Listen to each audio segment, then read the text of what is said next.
There's a lot of people here. And I'm be very cognizant of everyone's time. Appreciate that you all are here this evening. Thank you. Although it's pitch black outside, so people are in the middle of the night, but I realize it's only early evening. The first thing is a call to order. Can I get a roll call? Trustee Rubin? Yes. Trustee Hallwax? Here. Trustee Mealopoulos? Here. Yeah. Here. At this point, it's time for public comment. If anybody has a comment, I've got like a page of stuff I have to read, but if nobody has a comment other than, as part of the general discussion of things that we're going to talk about, I'll save us all. Good, I'll save us all. All right. Then next item on the agenda is consideration of our minutes. And if there are no comments, or if there are comments, please let me know. Otherwise, can I get a motion to approve the minutes? So Second. All right, all those in favor? Aye. All right. Okay, the minutes. And that brings us to our monthly financial reports. thank you. So just a few notes on tonight's agenda. We'll go through the treasurer's report very quickly because we have a very large agenda, but please stop me if you have any questions. So jumping right in, included in tonight's packet was the October financials. Property taxes are continuing to run higher than last year by about $4.5 million. This is at 105.3% of budget, so it's running higher than the budgetary target, but also just higher from this time last year because the county had some trouble with their timing in terms of. We did receive about $300,000 in October. Just a reminder to the board that this Thursday night, we are having a property tax hearing at the village board meeting. So we'll talk more about the levy for this coming year on Thursday. Sales taxes continue to run lower than budget. This month, they were higher than October of last year, which is the first time this has happened since May. So that's definitely a good sign. Hopefully that trend will continue. This is for July sales, and we're still running at about 73% budget, projected to be about 10% down this year. Places for eating tax, income tax, sewer charges, and volumetric water sales were all higher than last year. The budget came in strong performers this month. Other than that, on the expenditure side, our water fund, debt service, MFT, and capital projects funds are all on target, running as expected, in line with our capital timelines. And just a note for the board that our debt service payments will be on the tonight's agenda. There's about $2.5 million worth of debt payments. That is our principal and our interest payments. So that's why it's so large. And we've been aggregating funds in the debt service fund. When we look at projections and look at revenue and expenditure, the general fund is on track to have a $125,000 drawdown. That is better than expected, much less than what we were anticipating in the budget this year, largely to strong revenue performance and also because of some of the capital projects that have been delayed. The water fund is on track to draw down just shy of $1.7 million. That's also shy of budget. We were anticipating drawing that fund down about $2 million. Some of that is timing as well. And we are still projecting the general fund to end the year at 65% of operating expenses, well above our reserve targets. And the water fund is projected to be at 93.8% of operating expenditures, largely because there are still proceeds left in that fund that will be used for next year's capital projects. On the inflationary side, there are no new items to report. I'll turn it over to Stella for a brief call report. Thank you. October was a great month. If you remember, it was great weather. So great weather is great golf. Rounds were over budget by 40%. Revenue was over budget by 60%. Capital improvement projects were able to take place. We're almost finished our cart path improvement project for the year. Next year, we'll only have 3 cart paths left and we'll have a fully covered golf course for use after rain events. We started some preparation for the construction. We've got new fuel tanks put in, which are out of sight.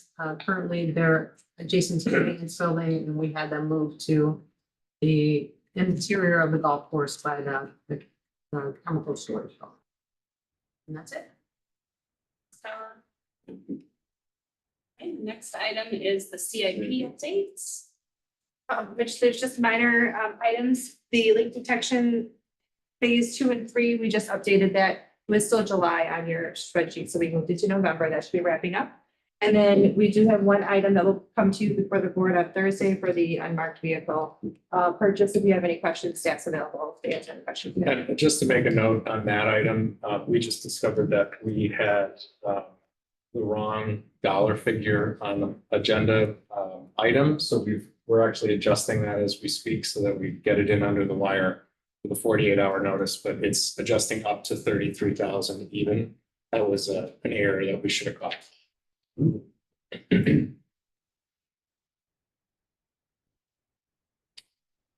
good. Thank you. Great. See any questions? And now that brings us to our discussion concerning the village donation policy and future donations for the Glencoe Public Safety Fund.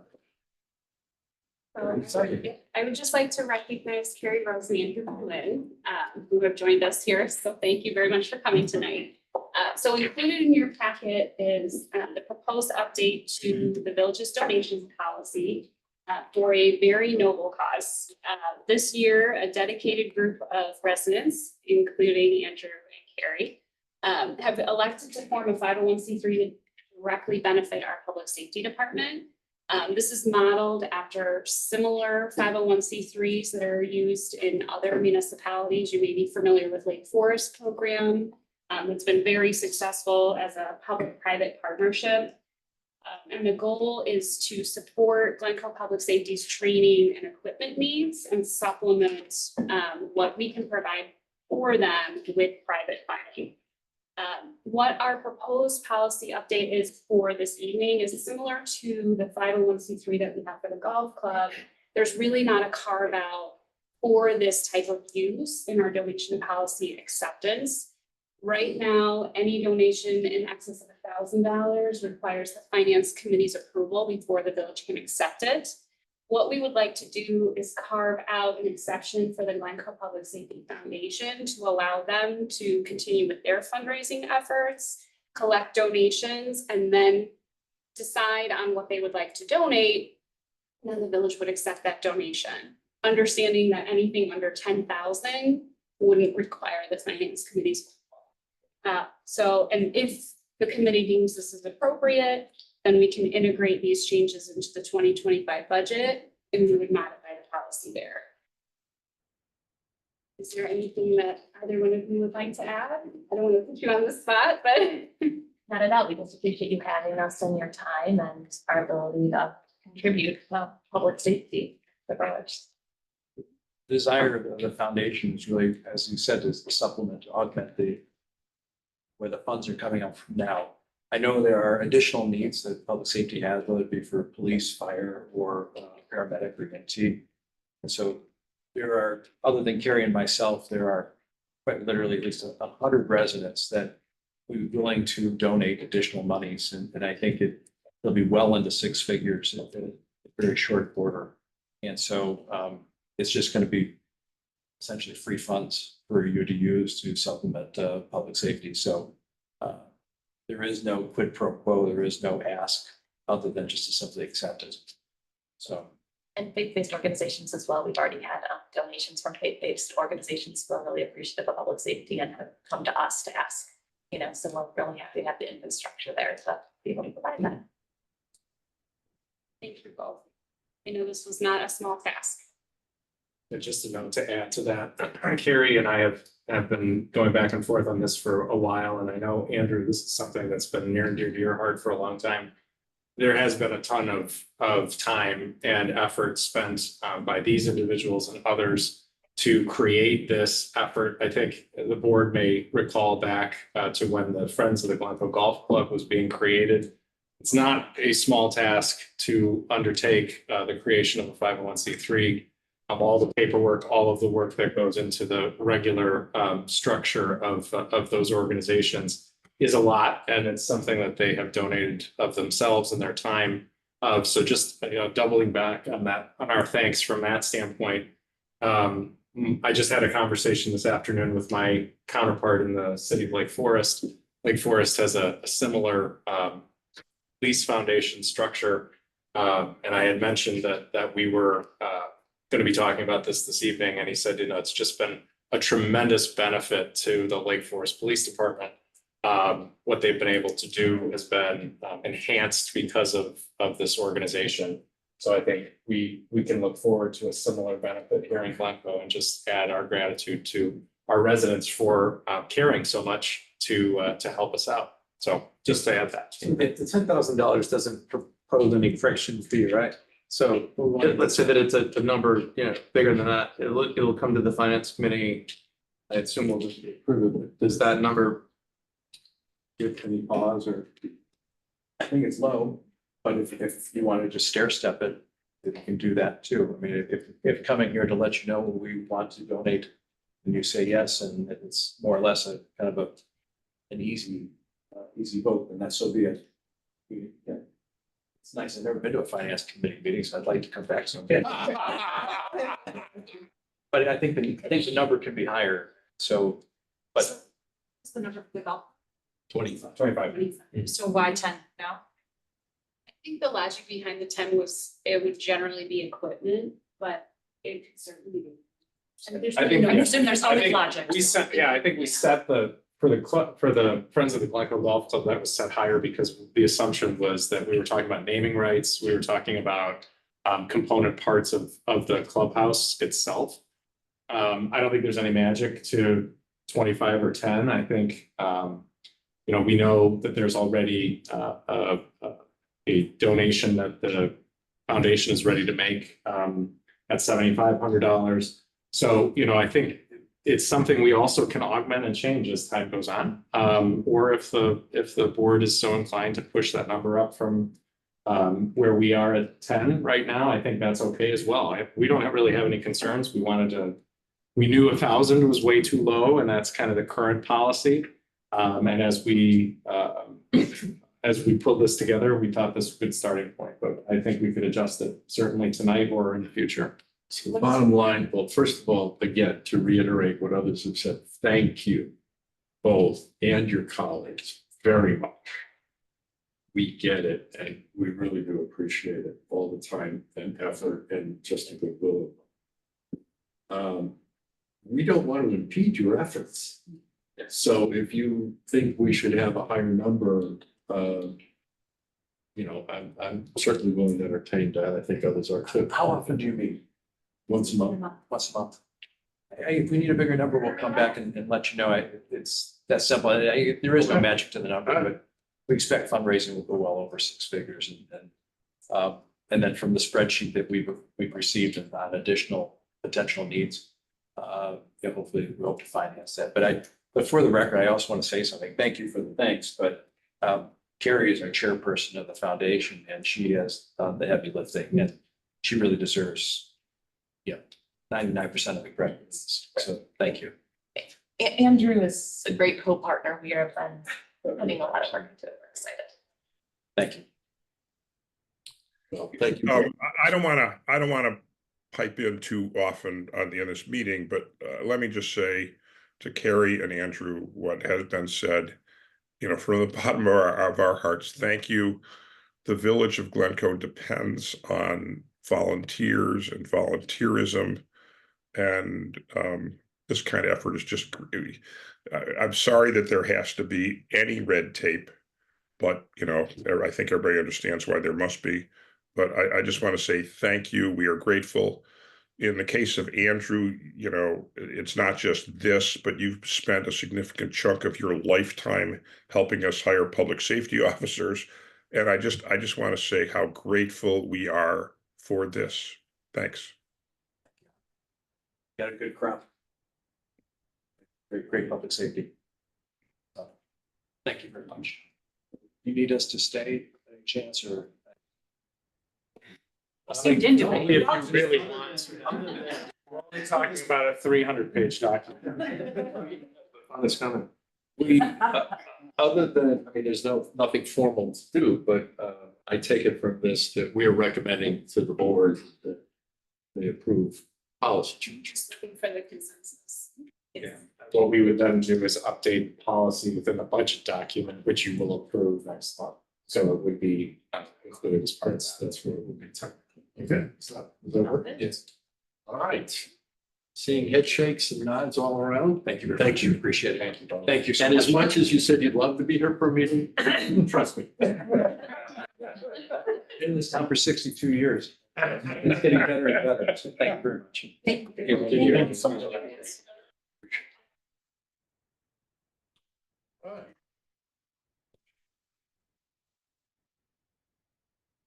Now, we have the consideration of recommendations for the community grant allocations. Yes, the Community Grants Committee met on October 29th and November 11th this year. That first meeting was mostly to talk about new changes that have been implemented into the process made this year, which include requesting some heightened financial information about the from each of the agencies, as well as implementing a scorecard to assist the Community Grants Committee in assessing those applications. This year, we received requests from 5 organizations: Family Service Glencoe Historical Society, Glencoe Junior High Project, Glencoe Youth Services, and the Writers Theater, with their requested amounts and recommended amounts up on the board. And we are available to answer more questions or to talk further about the process. And again, the reason for the significant reduction for family service at Glencoe is, we redid our service contract with them substantially, so that number went way up for next year. Consequently, we've really been paying for service out of a grant, which was a silly way to make it.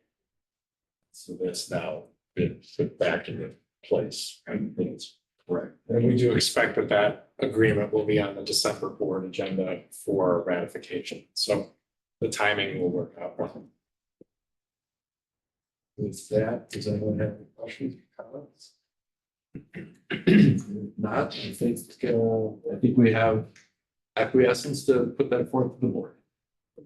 One note, just for the finance committee, we did include a higher dollar amount in the budget, so you don't have to amend the budget for this like we have in years past. And now Oh. we get to discuss this. A big show. And by the way, before we do, once again, I've said this in years ago, okay, it is so impressive. And I know how many of you in this room, probably all of you in this room, have put how much time and effort and heart and soul and everything else that goes into this. So thank you, thank you, thank you. Appreciate it. It's really quite the impressive document and presentation. That, please. We do have extra copies of the budget if anyone left theirs at home. But we will try our best to walk you through 300 pages, get you in and out in a decent time. Okay.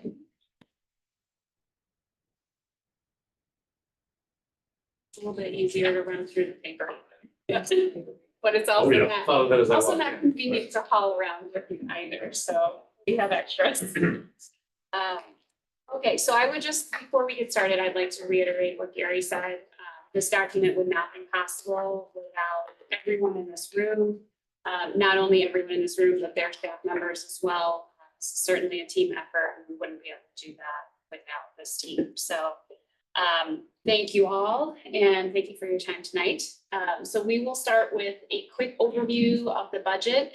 We will give you page numbers to help you navigate as we walk through and which tab we're going through. And then each department will rotate through our presentation chair that we've created. Right? Gary's got a front seat. Put everyone on the hot seat for you to ask questions. And then we will go through the community investment program. We will not go through all of the capital projects in detail. You have that. But we are going to highlight some of the important ones, but feel free to ask questions about any. And at this point, I will hand it over to Phil to kick things off. Thanks, and it's gonna sound a little bit like a litany of thanks, but I do think it's worth underscoring, what trustee Rubin mentioned, from the standpoint of the magnitude of this document. I say it every year. There isn't a more important piece of legislation that the village board reviews and considers and ultimately approves than the budget. It really drives everything that we do during the course of a year, providing the resources to do the work that our residents rely upon us to produce for them. And this is a document that, for better or for worse, is an aggregation of something like 85 different documents into a single one. We're working on figuring out a better way to actually construct the budget itself. But why I bring that up is it really is a bit like running a train schedule to get this document itself into a single form that reads as though a single person has drafted it. And we couldn't do that without Nikki being the person who is pulling all of those strings together and making sure that what you see tonight is a comprehensive overview of what the village plans to do in the coming year. So many people contribute. Nikki really is the one that makes it all happen. So I'm grateful to her and to the entire team for the work that goes into it. I just want to, as we kick off the discussion tonight, and we'll have all of our departments participating in this, and at any point throughout, please stop and ask questions if you have one. We want to just kind of give you an overview of what our primary considerations were going into the development of this budget, and what those major factors are that are impacting it. We've all been well aware of the fact that a couple of weeks ago, we had an election, and on that ballot was a question of home rule authority for the village of Glencoe. While those results have not been fully certified, I've been watching the results and continues to tick in the positive direction in terms of the way our community came out and responded to that question. And we're now well above 63% of those in the community that have that voted in favor of home rule authority. But this budget doesn't represent any changes relative to what that future home rule authority would be. As we built it, this is a months-long process that we are undertaking. It would have been presumptive of us to build a budget that perhaps anticipated home rule authority or changes that might come with that. The time for that is ahead of us. It's not necessarily depicted within this document, but something within the first quarter of 2025, we will be all getting back together, refreshing our memories of the work that was done and the research that was done, and looking at home rule authority and making some determinations and prioritizations about how the village board would like the staff to review those things, bring recommendations back to you, and then implement as appropriate. So this budget represents really a status quo from the standpoint of the village's non-home rule. As Nikki mentioned, there's a robust CIP, as there always is. And as you will note, if you're keeping score at home, the CIP keeps getting larger every year. Part of the reason for that is we're doing a better job, I think, of projecting the actual costs of some of these projects on a 10-year lookout basis, but also that I think we are trying to do everything we can to include as much as possible within that CIP, so that as we approach this spending plan over the coming decade, we're not caught off guard, we're not surprised by things. There are several significant projects coming up in 2025. We will talk about them throughout the evening tonight.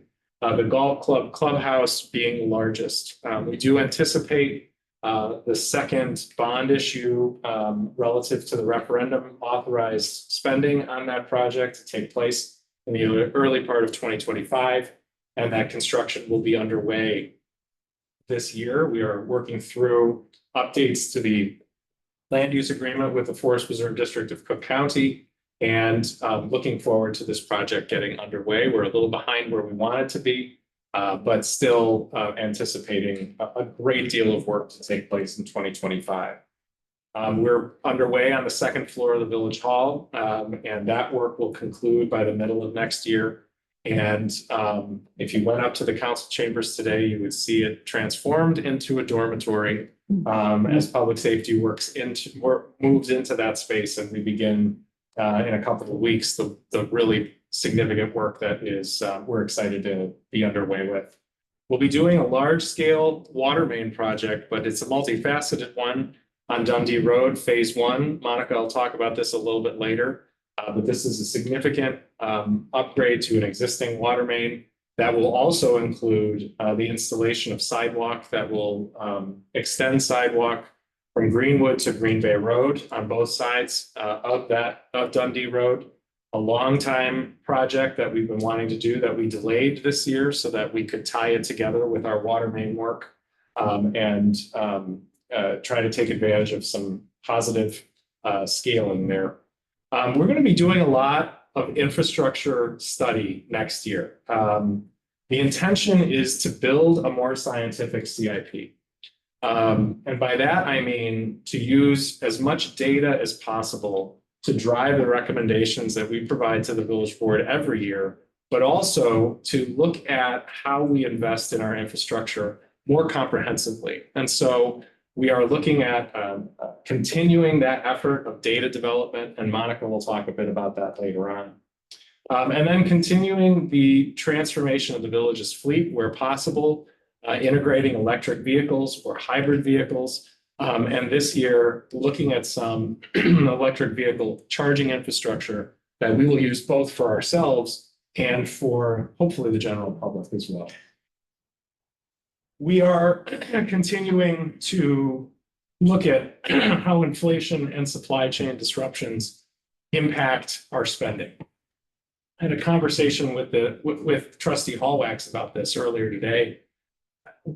I think we've settled into an environment where commodity costs and equipment costs are higher, and we're anticipating that they're going to stay that way. I think that has an impact on our CIP. It certainly has an impact on operating budgets. And we are thankfully not seeing the supply chain disruptions that we had seen in past years, but we've definitely seen an uptick overall in our costs to do business. Moving forward into the operating budget, we want to change the slide, whoever's slide driving. There we go. No new personnel requests this year. Last year was a significant set of changes that we went through organizationally, both because of retirements and replacing department heads, but also because of restructuring, organizational restructuring. We did add a few positions last year. I think those have been really important for our organization. And this year, we're going to spend some time looking at other parts of the organization, particularly focused on public safety staffing. And by that, I mean sworn staff. It's been several decades since the village last conducted a staffing analysis of our public safety department. We want to look at that, make sure that we are resourced appropriately for the needs of the community. We also want to look at the leadership and organizational structure of the public safety department. Finding means of advancing leadership among our employees is important to me, and it's important to, I know, the village board. And building a strong bench for succession planning within that department is particularly important, and it's a strong focus of Director Loughran. We're going to be looking at our organizational structure within the Public Works Department, within Development Services, and to some degree in Administration and Finance, continuing that view We know we have operating needs that focus on things like sustainability, that focus on things like economic development, that focus on things like engineering support. And how best to integrate those within a cost-sensitive structure that we have is something that we want to spend some real time on this year. And I anticipate coming back to you. And then succession planning always is a focus.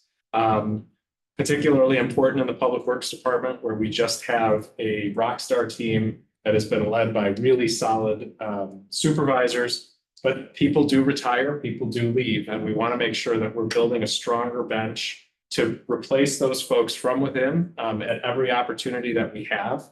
It is always our priority to cultivate leadership within our ranks. And I will say our last Public Works Supervisor was a promotion from within. That was an incredibly great promotion. He is doing great. Our hope is to continue to be able to do that on a going forward basis. And likewise at the golf club, Stella has assembled, as we all know, a team that is the envy of the golf industry. But sometimes people retire. And as much as I try to tell them they can't, they don't listen. And we want to make sure that continuity of service and continuity of the level of quality that our customers at the golf club have come to expect is maintained. We'll be looking at cost of living adjustments at our non-union level. We are negotiating with AFSCME right now, who represent a large portion of our Public Works Department. We have an existing collective bargaining agreement with the Public Safety Department, with the FOP. We have integrated placeholders within the budget to accommodate those as well. And then a series of special projects. I won't spend a lot of time on these because you'll hear about these from all of our departments as we go through. But finally getting into the virtual vehicle licensing program that we've been talking about for a number of years. I believe this is the year that it's actually going to happen. And we're very excited about it. Done a lot of work to make that possible. And many of the investments that we've made, particularly in the Public Safety Department and the LPR system that is used for parking enforcement, will be integrated and utilized as a component of this program as well. Our new strategic plan will be integrated into this budget document, and you'll be approving that next month along with the budget, and that will kick off on a January 1 of 25 and run through the end of 2027. You'll see within here that there are projects that are spotlighted that are tied to that strategic plan, the goal being a focus on where those strategic growth areas are for us as an organization and as a community. We'll be talking about the business district a lot as we hopefully get some good recommendations on our parking study and our streetscape analysis that's currently underway. Definitely spending time, resources, and effort to harden and strengthen and modernize the village's information technology infrastructure. Again, we'll be hearing about that a bit later.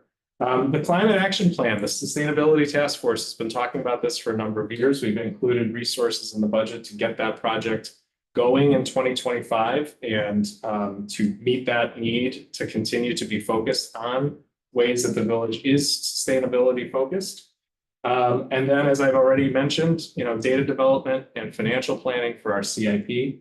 I will say, with Home Rule Authority comes an entirely new way of thinking from the standpoint of our capital investments, how we utilize resources. It is going to give us the opportunity to completely rethink the CIP as you see it today, particularly from the financing standpoint, but also, as I mentioned, as we build out data to be a much more scientific document, which we believe is the best path forward. And then, home rule. It's a big question mark. It isn't a magic wand, but it does open up our thinking, and it's going to take a little time for all of us to kind of wrap our heads around what it means, and what it means for our budget, what it means for village's code of ordinances, what it means for our long-range planning. And I think what we intend is that this year will be a good year for that walking before we run transition, to really be thoughtful and creative and appropriate in the way that we utilize these new, this new authority that the voters in our community have provided to us. So that's a overview of the budget. Nikki is going to take it from here and walk us through a series of things. As we said, there will be page numbers on every slide. So hopefully if you don't hear us say it, you can reference up there. And as I said, please stop us along the way with questions as we go. But we'll be having fun now for the rest of the night. Part everyone's waiting for, but numbers is the best part. So if you turn to Only to the page accountants in the room. 68, Yeah. we're gonna get into the nerds, okay. On page 68, it's the tab marked budget summary. You can see where the operating statements start. This provides you with a general overview of the total impact of the budget and what we have proposed. If everything, I always like to say this, if everything were to happen exactly as how we predict, this is where we would anticipate ending. So we'll get to this specific statement in a moment, but just a few stats to start us off with. The total operating fund budget is just over 49 million in revenue and 59 in expenditures. That is the use of operating budget there is a little deceptive because we do have significant amount of reserves that will be utilized this year. So when I say operating funds, it's really just anything but the pension funds.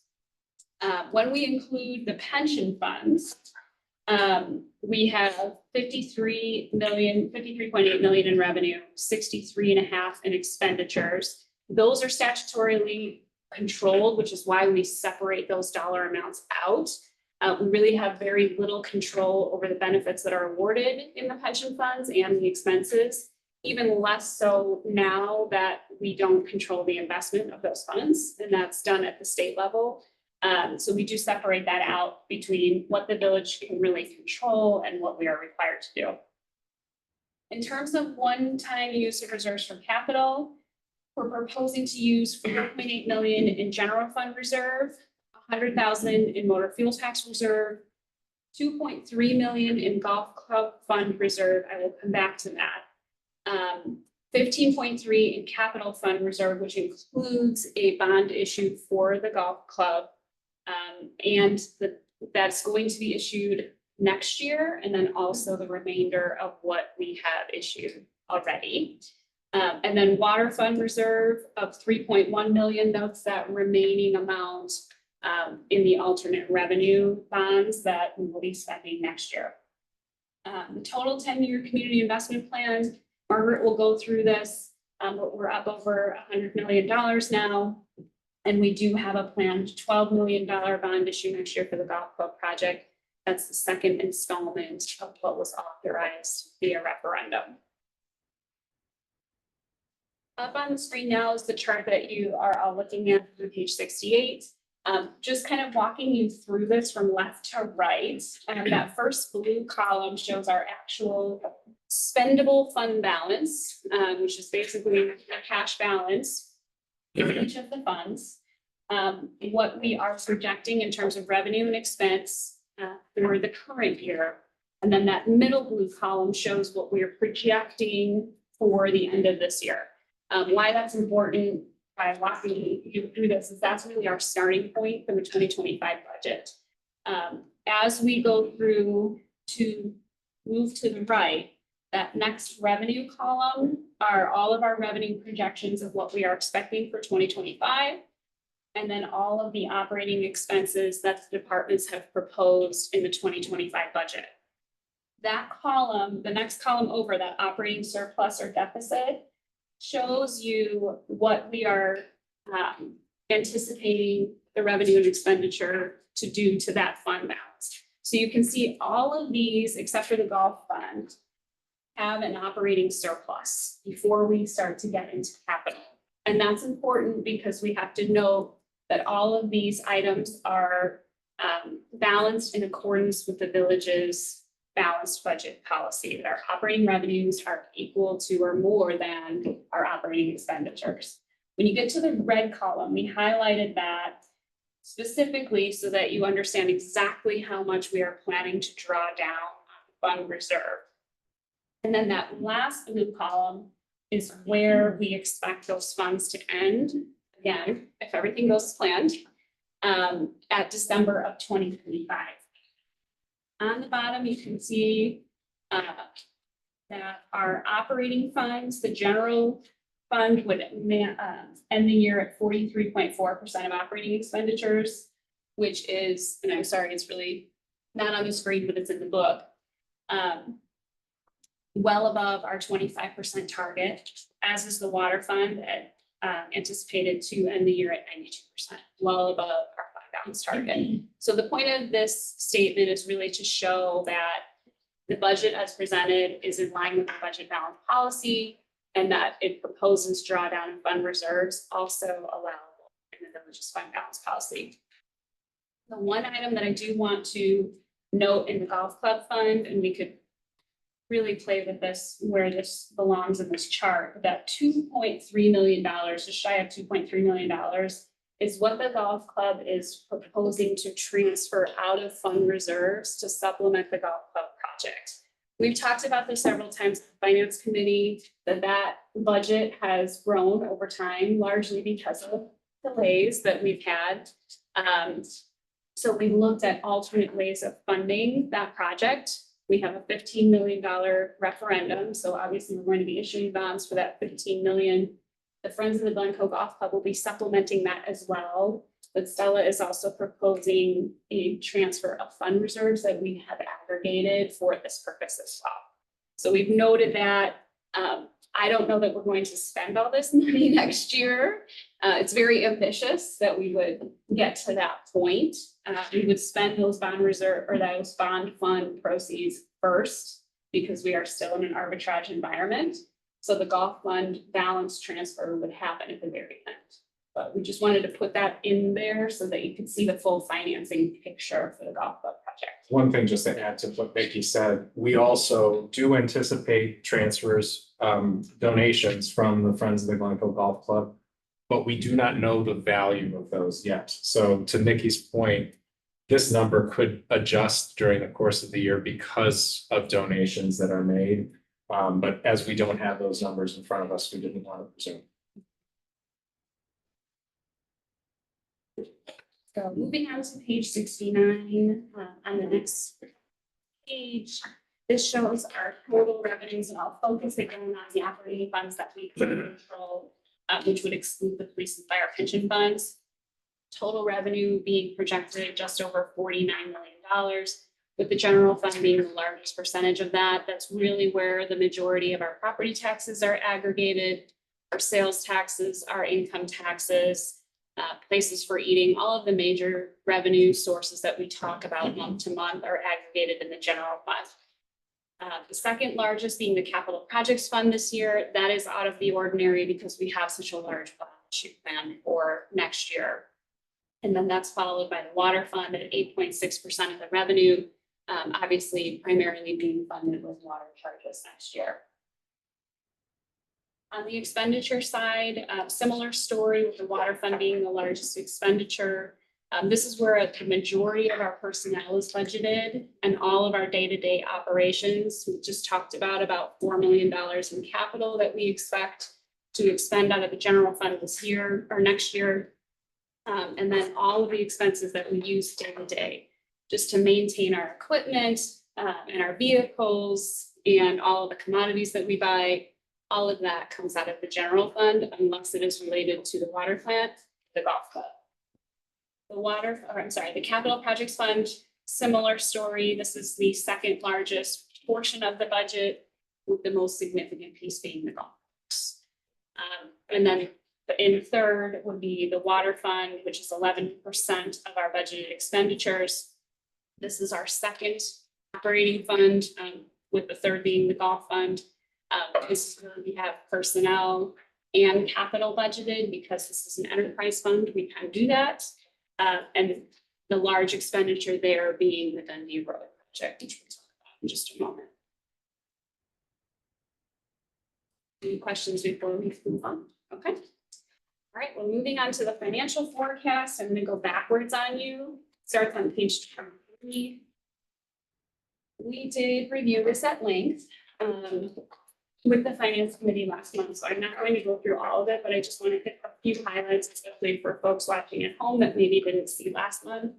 But essentially, the financial forecast is a 5-year forecast. We take what is proposed in the 2025 budget, make assumptions in the out years for the following 4 years, and take a look at what that is ultimately going to do to the village's fund balance and whether or not where we are headed is sustainable. So the main factors affecting the forecast this year, as Phil mentioned earlier, inflation, supply and commodities costs, those have come up significantly in the last several years. We're starting to see those level off, but they're leveling off at a higher level. So we've included that in the 5-year forecast, not anticipating that to go down anytime soon. Obviously, you'll hear a lot about the prioritization of infrastructure improvements. We have looked at the timing of those in the next 5 years, specifically at how quickly we are proposing to draw down fund balance in the general fund, water fund, and also the golf fund as well. Adjusting for future state budget impacts. I'm hesitant to say that we haven't heard much about the property tax legislation. Lately, that's less of a concern, but now more of our focus is on still continuing the fight to get a larger share of the state income tax, get that restored, and also monitoring changes that are being proposed in Springfield about rolling back aspects of tier 2 pensions, because that could really add quite a burden to our operating expenses. So we are keeping a close eye on that. Also, ballpark on that, let's say they did it. Well, depends. It depends on the fund, and it also is a moving target of what they're proposing, how far they're going to roll it back. Right. We have had our actuary look at it. We do need to have him do an updated forecast just to see what it is. Not actually, just like the. Yeah. Especially since there's so many new employees. And we don't know exactly, some of them are young, so they were coming as tier 2. And our fund is unusual in that we do have such a large percentage of tier 2 officers. So that would hit us probably harder than some other more mature Would be communities. bad. Right, I mean, there's things worth the number, like, the next, good point. Phil and I have been working with the Northwest Municipal Conference, and they did, your question is very timely because they did just ask us to have on it, and just have information to provide to legislators so that they understand. That's something that we're monitoring. Obviously, the required contributions for public safety pensions, you'll see that those went up significantly in this year's budget due to returning to full staffing, getting closer to full staffing in public safety. We're getting close. So that is coming up, and we did expect that to come up. So we're paying down that unfunded liability as much as we can. Debt financing infrastructure needs, the forecast had assumed that we would remain home rule, so it is timing out on, I'm sorry, not home rule, thank you. Hopefully. The forecast is timed out with referendum cycles. So that is something that we'll be looking at next year, whether or not we adjust those, whether or not we adjust the structure, the timing of those in conjunction with evaluating the CIP. So that may change over the next 5 years. Designing fee structures around costs. Margaret will talk about the water fund and some of the fee and fine recommendations that we have, but those have all been rolled into the forecast. On the revenue side, you'll see tomorrow night, we are proposing a 3.4% property tax increase. That is in line with PTEL, so that lines up with the village's past practice and also the board's commitment to remain under PTEL going forward. Sewer and garbage fees, again, Margaret will talk about this. As you just saw in the treasurer's report, we're expecting sales taxes to level off. Still at a level much higher than they were prior to the Leveling the Playing Field Act going into effect in 2021. But we just aren't seeing that number climb as much as we have in the last couple of years. Seeing telecom tax, PPRT and use tax declining, that's all expected.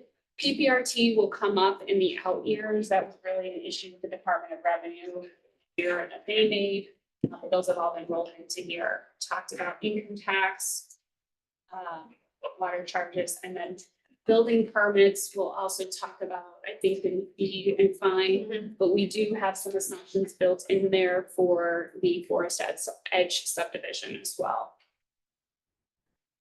Okay. Moving on to financial policies, unless there are any questions about this. One key note that I'd like to say on the forecast is that we have projected the 5-year forecast out, and we are still in line with our fund balance policy. And as you probably recall, last year we did change that. We bit the bullet, and the general fund has a 25% fund balance policy, and we've managed to maintain that throughout the 5-year forecast. So that's a good sign. Which is not always, we've not always been able to do that in the No. projection for prior years. It's a very good sign. Yes. So it's a good sign we're headed in the right direction. We did talk about financial policies in August, but just a few key updates. We're on page 43. Again, the property tax allowable increase of 3.4. We are also recommending the abatement of debt service payments related to the water bonds. So those will not hit the property tax levy. Those will be paid through water charges. So also a good news story that the village will be able to finance or fund that with water charges. Pension funding, the police pension contribution is a 16.3% increase. Significant this year, so we're starting to see that staff build back up. And then fire pension contribution will remain at 48.9 throughout the remainder of the last annuity. There is a requested use of IRMA reserve in the budget included. As the committee may recall, we talked about the IRMA reserve in the past, and the committee had given us some direction to start drawing that down. So we are again this year requesting 250,000 of our IRMA reserve, which is essentially our balance with our insurance pool used for anything. We're going to use 250,000 of that to offset our premium for property casualty and workers' comp insurance. So that's been rolled into the budget as well. And then fee and charges for service and timeline. Before we change slides, I just want to note that based off of the committee's decision or consensus earlier tonight, we will roll in the donation policy changes in the final draft. Okay, I will give you a break from me, and Margaret's going to talk about fee and fine for a little bit. Thank you, Nikki. Please reference page 57 through 66 of the budget book for your fee and fine detail. The budget book has detailed charts for everything that I'm going to discuss today. As part of the annual budget development process, staff reviews various fees, fines, and charges for village services. As in previous years, this past summer, staff distributed a fee survey to surrounding communities to collect data that would allow staff to analyze and compare the fees. Staff reviewed fees, fines, and charges compared to the actual cost of services, and based on the review of the data received, the calendar year 2025 budget includes several proposed increases to existing fees. So first is the water rates are increasing by 6%. Volumetric water rates and fixed charges are being increased 6% in line with the recommendation included in the water rate analysis and planned capital improvements. This increase also takes into consideration delayed distribution system updates. Our sanitary sewer rates are increasing by 10%. Sewer rates are being increased 10% to prepare to meet the costs of mandates that are being pushed out from MWRD. And there's also $3.7 million in scheduled sewer related infrastructure improvements over the next 10 years and incorporated into our CIP. The general collection services fee is increasing by 10%. This increase is to ensure consistent and adequate funding resources in the future to be able to fund all of the programs that the fee was created for, especially for the subsidy of road infrastructure. Building and other permit fees, you can look to the next slide. It's a significant annual source, accounting for almost 8% of the revenue of the general fund. The current fee for new single-family construction is $7.50 per square foot, and we're proposing a change to increase it to $7.75 per square foot. And this increase keeps Glencoe in line with comparable communities and is a 3.4% increase, which is in line with the property tax levy increase. There were 3 updates made to the zoning code fees, but none resulted in increased fees. They were more of cleanup items. And minor adjustments to the overall fee and fine schedule included removing a duplicate, obsolete, or fees no longer in use. Also the Glencoe Golf Club, which Stella will speak more to later in the presentation. Their driving range costs increased by $5 each, and the senior membership cards are now $35 and no longer part of their dynamic pricing module. Pardon me. Staff is available if you have any questions or if you'd like to discuss any of the fees that are proposed tonight. I just have one question. So in general, we seem to be doing this 10% increase in a bunch of the categories. But the one where it's much more modest is the building permit fees. And I was just wondering, what the appetite was for increasing that to a larger percentage, more consistent with these other charges. In some ways, you could say that this isn't impacting our current residents nearly as much. It's probably impacting developers more. It's impacting people who want to do probably tear downs. And I know tear downs is something that we're not really looking to encourage. So I was just wondering, if we thought about in raising something, because right now it's very modest when we compare it to these other increases. When you think about the cost of a new structure, even if it's a 4,000 square foot home and you're talking, what, 30 some odd $1,000 as building permit fee, if that number were higher, it's not just stop anybody from building a brand new No, it's not. house, given what they paid for the land and everything else. Didn't we raise it last year? We did. Could we want to raise it revenue? I mean, we raised a lot of these other fees too. So I think some of the thought in building permits of what caused us to throttle back a little bit was that we did just raise it last year. And also this thought process, and maybe it's an incorrect thought process, is that we wanted to be somewhere in line with our surrounding community. So we thought we were getting on the higher end, and to speak to that, we're in the top 3 or so comparable communities. So we're teetering right at the top, and we weren't sure if the board or the committee would be comfortable bringing us over that threshold to be the top. But that's certainly, I think, something that we are interested in feedback on. Didn't we have an different interpretation of basements in the past couple of years? That dates to, I think, 2018 or 2019, where the finished part of the basement is included in that. We have basically living space in the So basement. before that, we didn't charge for that. That's right, but that does go back to about 5 years or 6 years. Yeah, we did make that change when we did this comprehensive analysis of our structure. And that was an area that particularly had been taken advantage of by the development community in terms of what the spaces that were being created in basements. And so the board at that time said, we need to account for that. So that change was made then.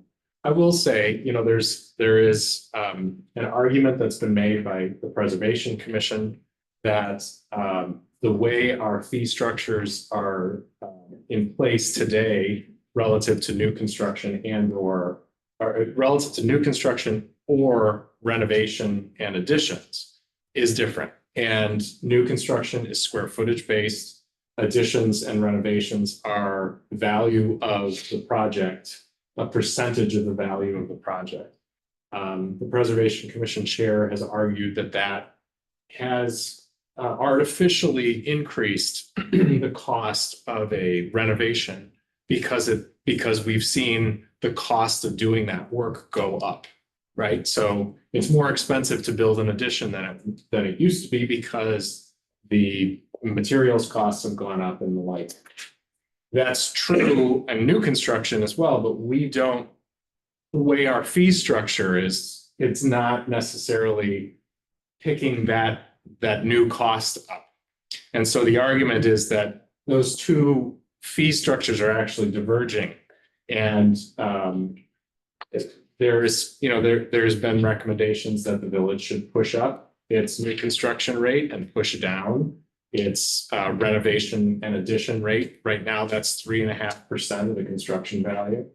And just as a reminder, we do them differently because renovations don't always result in new square footage. And so with a new build, the square footage is the number that we use. In renovation, the construction value is the number. Any, sorry, So, Rob. no, that's fine. Any thought? Any guess as to if you said, well, you know what, instead of doing it per square foot, you said it's 3.5% for the renovation. We did 3.5% of the cost of the construction, not the ground, the construction.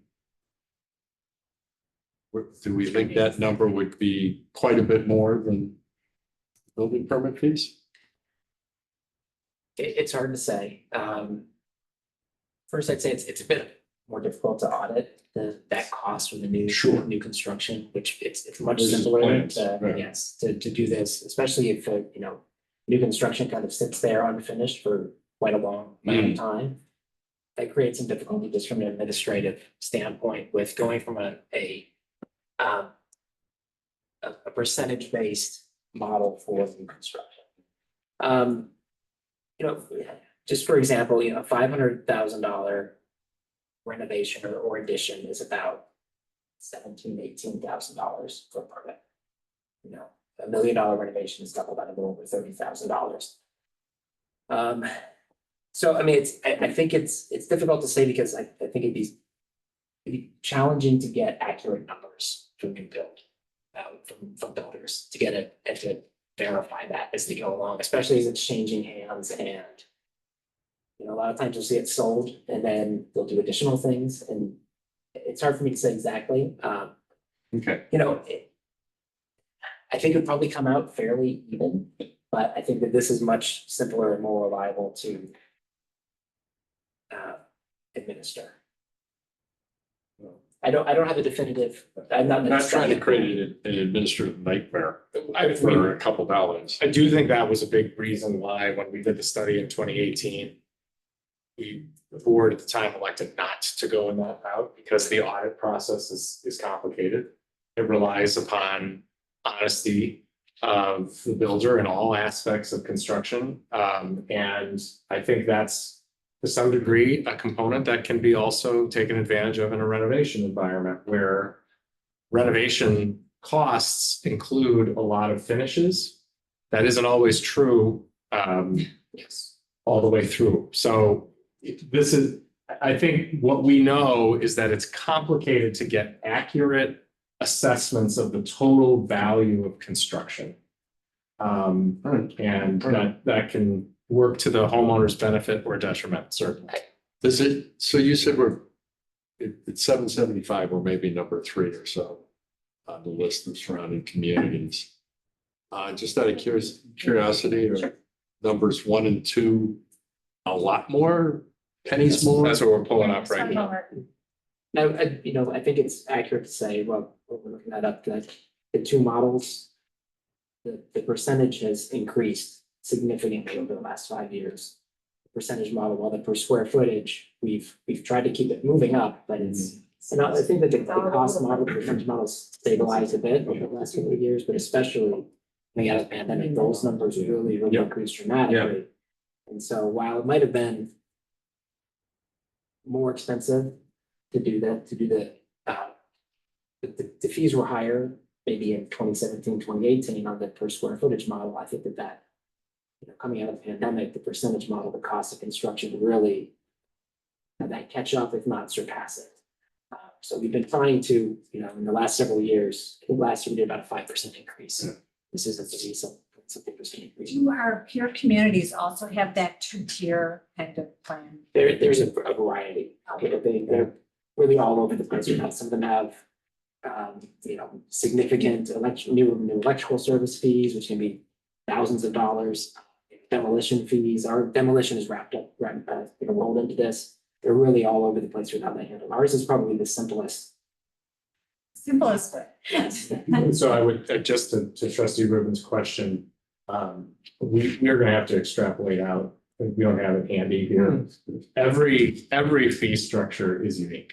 And so you really have to build out a fee structure based off of a construction of a square footage of a house. So we would need to go back and do that, which is we're perfectly able to do and present back to you guys in December. You know, if there's an appetite for this number to be pushed up, now is a good time for us to do that. And we can certainly do it. I don't think, you know, if we went 10%, which is where we're seeing other increases, I think we would see ourselves rise close to the top at that point. And when I say the top, it's the top three are us, Kenilworth, and Winnetka. The other communities have very different structures, and you see kind of a fall off, quite a bit of a fall off in terms of the overall fee structure. When we looked at it a year ago, Kenilworth was the highest, and there was a bit of a gap, and then it was Winnetka and us were pretty similar. Well, in addition to sort of the usual-ish new homes being built, we do have a slug of them over the next 2-3 years that we know are going to get built. Probably sounds like from the rate of sales sooner rather than later. On the other hand, if you're talking, unless you're talking about something material like a 50 cent a foot bump, beyond that, you're not talking huge dollars. So I guess the question is, are we going, do we want, you know, is there any appetite to bump it a bunch, like the 10%, or not? Because if there is, maybe it's worth looking at. If not, Yeah, I would say that I do have the appetite for that. I mean, when we talk about the price of those homes that are going Yeah. up, types of homes, and we have a flat fee, so whether you're putting in a modest home on a 50-foot lot or whatever, or you're putting in, you know, one of the more typical types of homes that are going in, it's this flat rate, not related at all to obviously the housing value. I would be. yeah, the what? And I don't think it's going to, we're not going to see the impact where it's not going to cut the rate of new construction going on. People aren't going to suddenly say, oh, I'm leaving Glencoe because you know, Right. those building permit fees were just too Right. high. To that point, I think what you're telling me, you thought that the Forest Edge sales were in the 900,000 to 2 million range. Roughly, yeah, that was what they were advertising. The top end of those were, that what we understand at this point is there may only be 1 or 2 lots that remain at this point out of the 29. So there's clearly interest in building in Glencoe. There's clearly interest in, and we see it, you know, the continued interest in the real estate environment in this community. You know, if we did a 10% bump here, that would bring it to 8.25. And that's certainly something we can work into the final draft budget or final budget for your review next month. Please. Isn't the number about $300 a square foot or something, Construction value, construction value? Yeah. I think it's more than that. I think that's probably the low end. I would say we're close to probably to That's 450. That's pretty low. Oh, right. Oh, these numbers, when you just think about it, Yeah. these numbers are so modest that, yeah, I think it's something. I don't see a negative impact. But it's a 10% number, which is consistent with these other increases that we're making. There could be room for more. Yeah. Any objection to, okay. One note that I did, I just wanted to add to Margaret's presentation, it's part of the reason why we are proposing a 10% increase in some of these infrastructure fees particularly, is that we're just not seeing the revenue track with the increases that we've been making. So our goal is to try and put this, essentially get an influx of funds into capital funds so that help fund these ongoing infrastructure improvements. The other thing that I wanted to add is that we did program into the budget a one-time transfer of building permit fees that we would get for Forest Edge out of the general fund into the capital fund to fund future capital improvements. understanding that we didn't want to have an increase in building permit revenue programmed into the general fund and use that for operating expense. So we do have that transfer budgeted out to really capture those one-time dollars and make sure they're put back into the community. So we will adjust, if we adjust this 10% rate increase, we'll adjust the amount of that transfer for the final budget. That's a little bit like an impact fee. You read my mind, because what I was just gonna mention. What we're trying to do. What I was just gonna mention is, in the non-home rule world, we don't have the ability to levy an impact fee for construction that adds to our bedroom count, if you will, across the community. This is to some degree our opportunity to create one.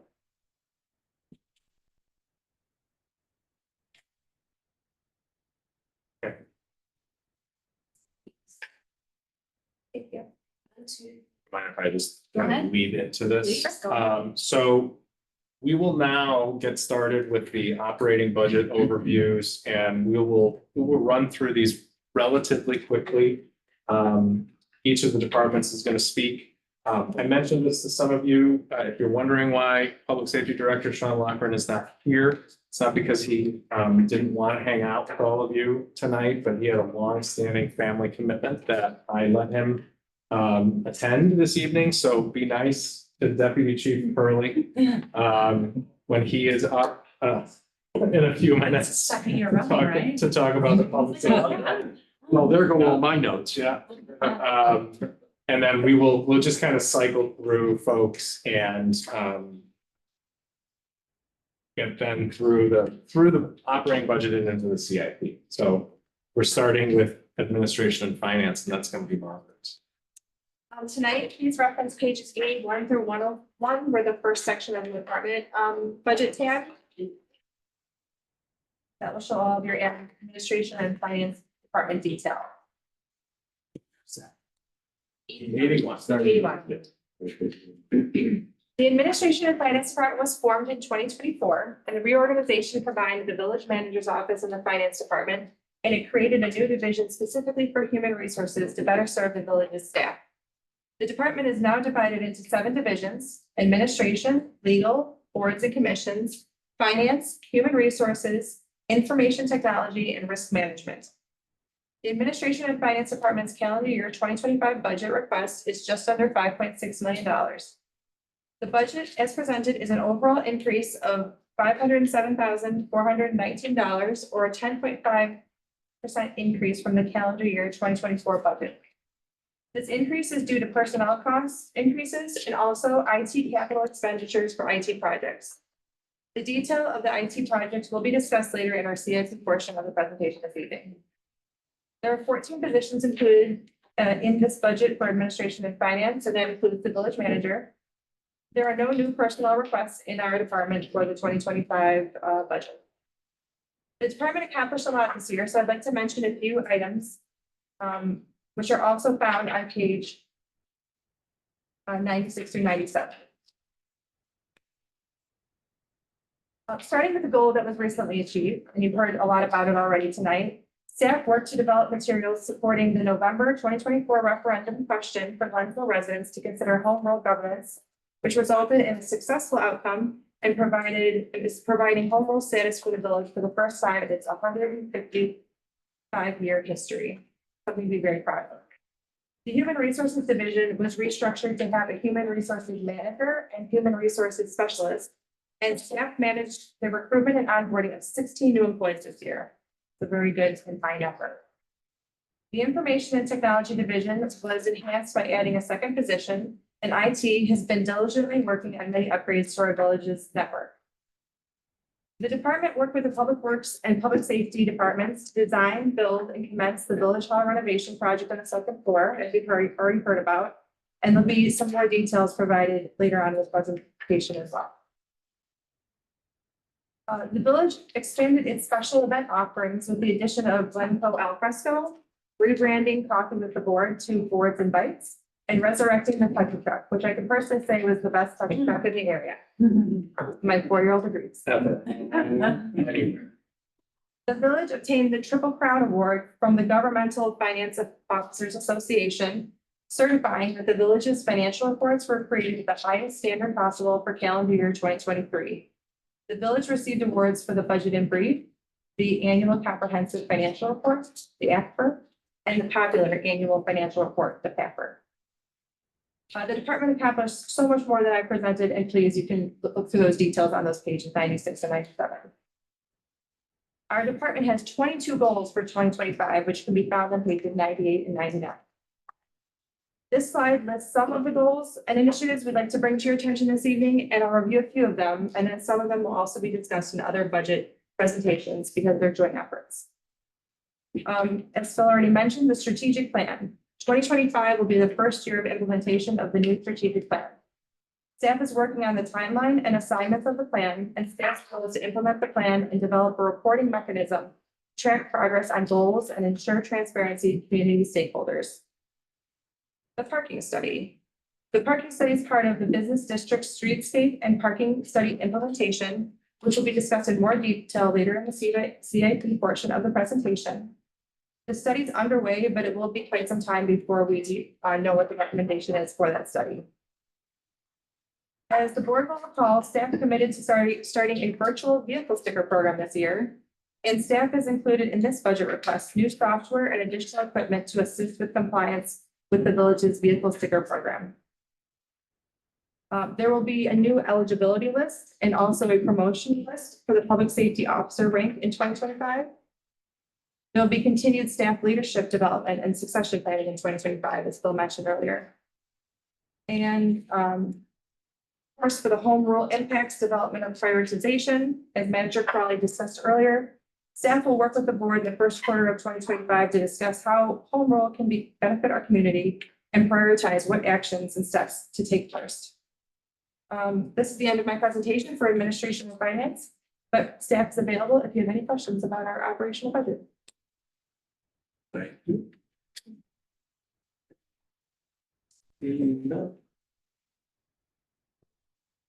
Actually, with Sean, when did. he didn't even know anything about it, I wrote about it.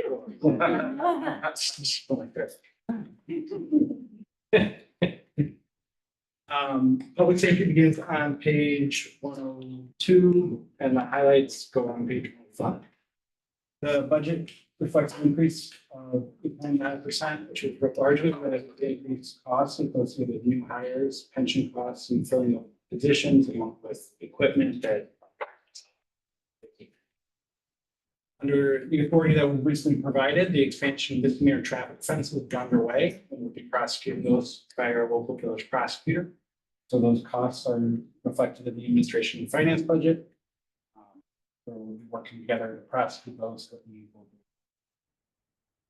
As an organization, we'll continue to evaluate the impacts of state mandated body worn cameras, the management of that data, and the FOIA response that comes along with it. And as Margaret mentioned, we're working with human resources to actively recruit public safety officers. A new eligibility list was just posted. If you know of anyone who's looking for a job, it's out there. And we'll expect to establish that list early 2025 and work to build remaining vacancies. Also, as Margaret mentioned, working on the virtual vehicle license program. We're working together to ensure we have an accurate, user-friendly system for parking management and village vehicle license. Also reflected in there is a contract renewal with family services, which will be presented to the board next month. That closely reflects the services that we have received from family services. And then on pages 107 and 108, our staffing structure is listed there. Under Director Walgren, we've been looking at the organization as it exists today. The vacant position of deputy chief was reallocated to lieutenant this past year to provide an additional direct frontline supervisor. And that's reflected in the staffing levels there. And in 2025, we'll be conducting a formal study to assess the appropriate staffing level, the command structure, and make sure that we can meet the needs of public safety organization as it exists today, decades ago. Any questions? One point that I would just add to Andy's presentation. We are currently sitting at 4 vacant positions in the public safety department. One's being hired. And one is being hired. Just as a reminder, we at one time had 12 vacancies in the public safety department. And so it has been a dramatic change. The quality of the candidates has been excellent. And we just continue to be grateful to see that change. And to underscore the point of reviewing the staffing structure, we want to make sure that when we get folks in, we can provide the kind of experiences that the public safety department is known for, which are special teams, participation, leadership opportunities and growth, and do everything we can to hang on to folks once we get them. Because we are in an environment where lateral transfers are common. Many of our new hires that have allowed us to refill those ranks have been lateral transfers. That works the other way too. And we want to be mindful of ways to continue to provide an environment where Glencoe is a place where somebody comes and wants to stay through their career. So.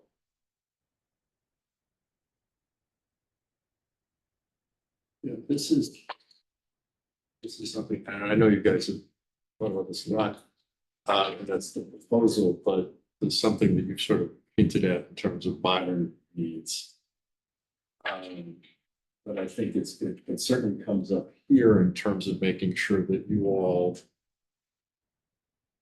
aren't trying to shoehorn into a budget number as opposed to, what we really need. That wasn't what we were doing, is we need one more position over here to do X.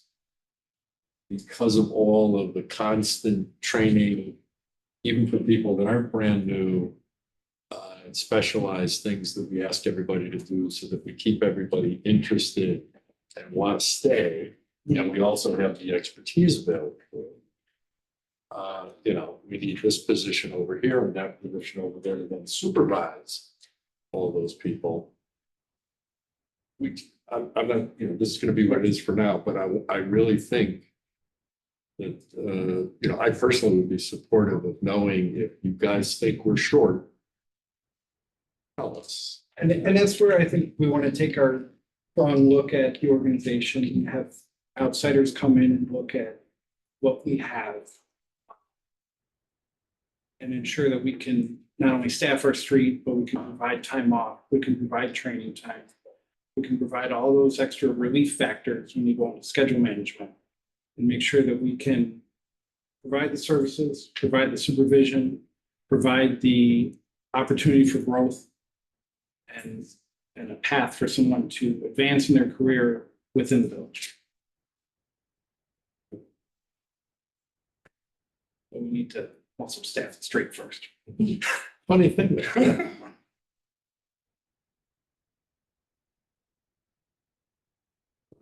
Thank you very much. Thank you. Excellent.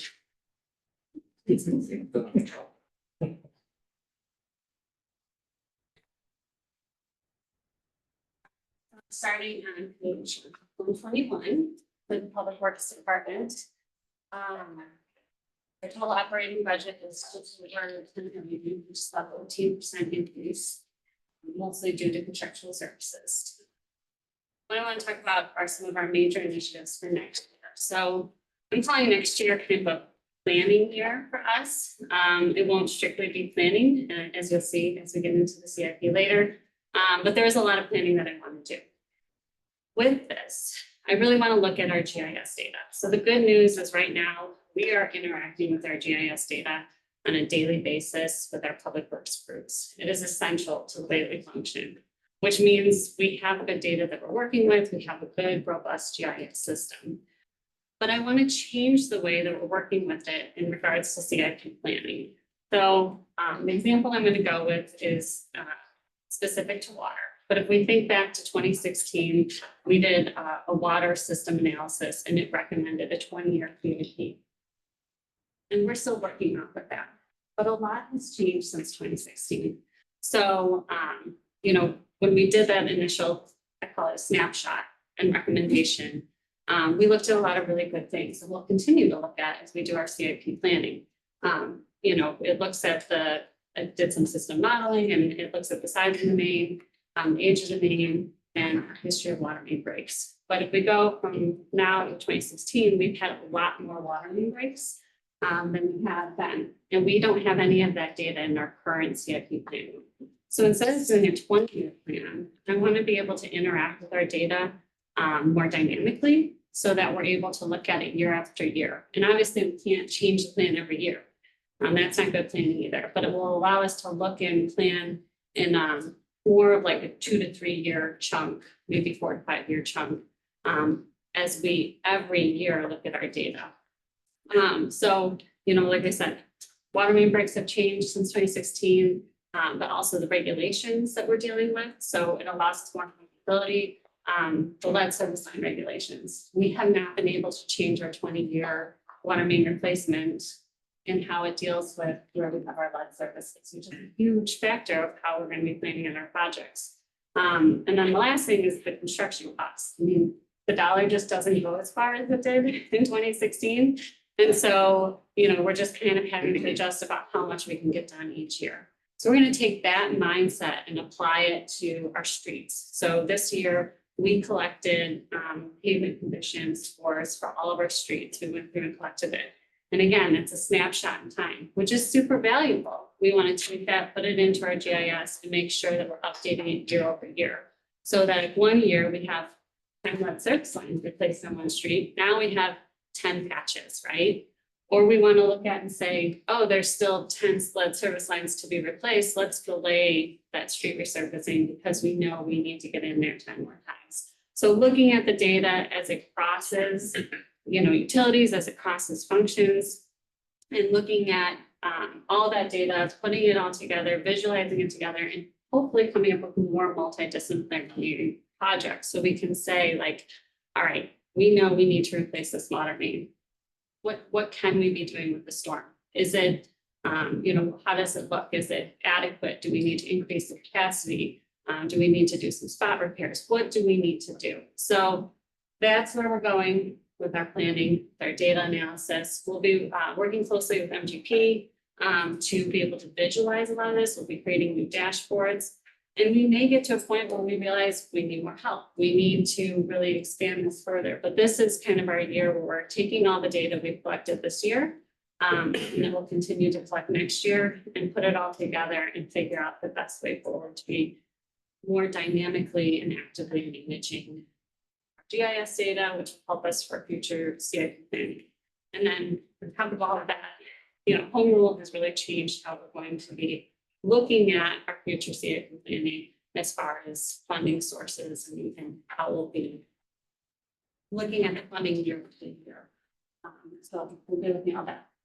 On top of that, we'll be supporting quite a few of the initiatives, including the clubhouse, the second floor renovations, and working with finance to do a water rate study. And then on top of that, we'll also be working with the sustainability and climate action plan, which I know is an initiative with SDFs. We will be working with them, incorporating elements of that into our CIP planning, making sure that it's all cohesive. And then we'll also be adding new EV facilities for Village Hall to support our fleet, but also the general public. Any questions from that? No, One thing I would add to Monica's point is that when I talked a moment ago about personnel needs, this is something we talked quite a bit about, Monica and I and Nikki, as we were building out the budget, trying to understand and make sure that we have the resources where we need them on a going forward basis, particularly as the CIP evolves and adapts to this better future that we are anticipating. So that's going to be something that we really take a good look at this year on how best to put resources where we need them. Just a couple of things that Monica has initiated that are, I think, already going to reap rewards for us are designing projects in clusters as opposed to one at a time. And we want to think about how we can facilitate that more regularly, so that it's we're not hitting the market late. We're going out to bid early. We're going to be able to do that this coming year with our large water main project that Monica will talk a little bit about later in the CIP. But how do we do that proactively across public works and make sure that we're putting the resources to that where we need them? So that's an aspect that really I think we're going to take some time on. How does sustainability work into that and engineering? So just to underscore that, I think that's a pretty important part of how the future looks. To your point before, Trustee Rubin, with public safety, public works is kind of in that same place. Also, from an operating standpoint, making sure that we have those resources in the best places that we can. So.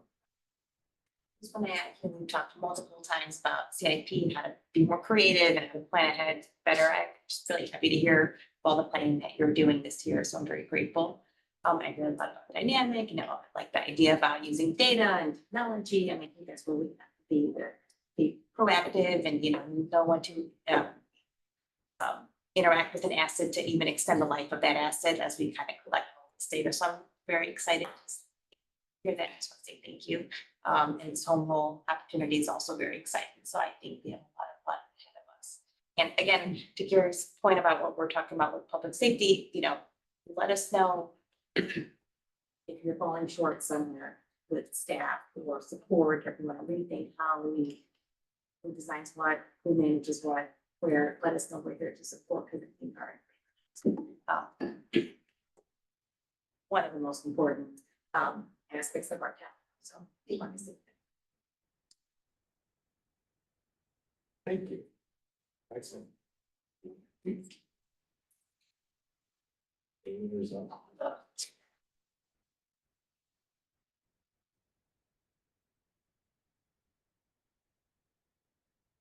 Development services department starts on page 139. Starting this is year one, coming out of year one, and then year two for this new department. You might notice that our department budget is up 1.8% less than it was last year. That is mainly because we are done with on this one. And this year we had some money budgeted for our building code update process, which as part of our plan review and inspection services contract, which is going to come before you Thursday night. That is now something that's going to go into that. That's something that our new recommended vendor for that safe board has agreed to do. No cost to us, so that is not in the 2025 budget. A couple of things that are changing. Plan review and inspection services, we've been using HR Green since I believe 2017. Our costs with HR Green have increased substantially, especially in 2022 and 2023. They have stabilized this year quite a bit, but they are significantly improved when we started that third-party model almost a decade ago at this point. So we looked at a lot of different options for that. We looked at potentially bringing people in-house for plan review and inspections, hybrid model. And we went out to RFP earlier this year, and we came to the conclusion that the best path forward is to maintain our current model, where all of our building plan review and inspection services are outsourced to a third-party vendor. However, we got 2 bids, and the cost safe build, which is what we believe would be a similar level of service, was significantly less, which is a good thing. So that is what we anticipate moving forward this year. Again, that's going to be on your agenda for Thursday night. We'll talk about that in some more detail at that point. No proposed change to our fire review inspection. We still have to go to the fire for that. We have a long-standing relationship with PESCA for arborist services, mainly for construction-related arborist services. It's our day-to-day. We have Public Works handles our day-to-day tree, one-off tree reviews. But with construction-related arborist services, we use PESCA, and also health inspection professionals who use it for all health. inspections for quite a while. And we're continue on with that. Planning services, the comprehensive plan is hopefully very, very close to being done. We have a public hearing tonight with the planning commission. Everyone should come to that if you're interested. We anticipate, if all things go smoothly, that being wrapped up, I think at the latest in January. And coming out of that, we do expect to have quite a few projects. Including potentially significant updates to the zoning code, subdivision code, and projects related to economic development and conservation, working streetscape. And we do have some money in this upcoming budget for consultant services to help us with some of that. I would say that as we move forward with our permitting software, which we have been working on for a couple of years, we're getting closer and closer to full functionality. And we're pretty much there. We're saving a lot of staff time. We moved from a paper system to an email-based system during the pandemic, now to a fully functional permitting software with customers, residents, builders able to input their permit applications themselves through a portal instead of us having to do a lot of data entry. That's saving a lot of staff time. It should continue to free up more and more staff time for our planning staff to move from administrative side to really being able to spend a significant amount of their time on some of these projects next year coming out of comprehensive and some of our other studies, such as the parking and streetscape study. But we do have some fund budgeted for consultant services as needed for those projects. That I'd maybe take any questions. Anything I'd add? Also updating codes, right? Yes. Yeah. Yes, absolutely. That's, those consultant services would potentially be for zoning code updates, subdivision code updates, which we know are going to be needed. I'm not quite sure what the scope of those is going to be yet, but there will be some coming. Those are reflected right here. Yes, that's right. One thing I'd add to Taylor's point is, as you've heard, this is the department that utilizes more contractual services than any other aspect of the organization. That doesn't make it easier. And I think where we know, we sometimes get the frustrated resident of where's my permit? How come it's taking so long?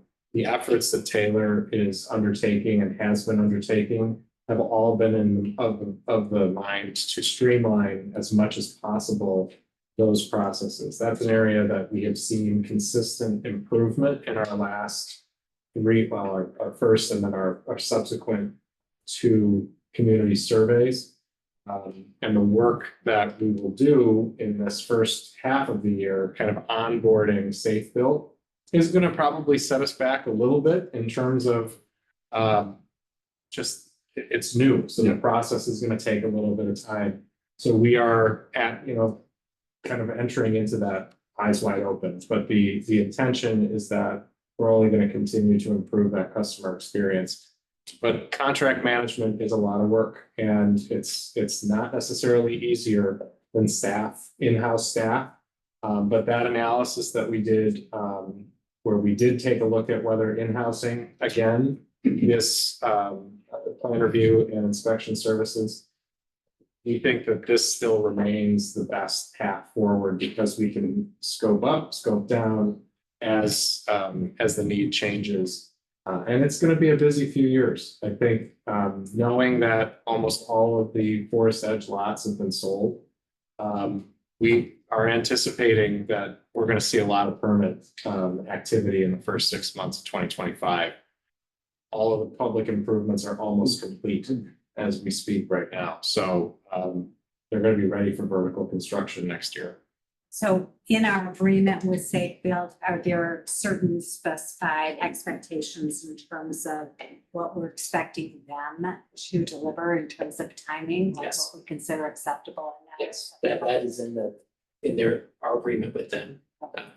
Review turnarounds, they're all in line or better than our internal department turnarounds. So we don't expect any drop off in service there. I mean, it's going to be all new people. There's going to be some training involved at the beginning of the year, but that is in their agreement with us that they're going to maintain or improve on right It always gets worse before it gets better. It does. Hopefully. Gotta get people trained. There'll be a quick learning curve for them. Because I don't have my board agenda for Thursday, but is it a unit pricing, like flat rate per inspection and time review, or is it hourly? It's hourly. So based on workload, like That's you right. said, scale up and scale Yes. down. And do they work out here or do they work remotely? They will, the inspectors will be here, the plan reviewers are gonna be remote. Because we're common. Yes, Great. yeah, and our planner, we have one plan reviewer now who's in Indiana. He does all the plan reviews here, all the inspectors come in from both places, so. And they do have the ability, you know, they're a big firm, they work with a lot of our neighbors, so they have the ability to scale up pretty quickly. Yes. As we move forward, as someone in this room who had a project that came through this past year, I thought the inspection process went pretty well. One thing that could have been improved was the communication process. And I'm looking over there at the IT people, because I think one of the things that we could do better would be to have citizen access for project status. Yes, and that is something that is in the last few months has gone online. It's coming out now. Okay, it's great, and we have our CSS Citizen Service Portal up and running now, where It's terrific. we're directing all applicants through there. You can, you know, maybe if staff uploads documents, comments, you can see it all through there. That's great. Thank you. By the way, it passed. Good. Thank you very much.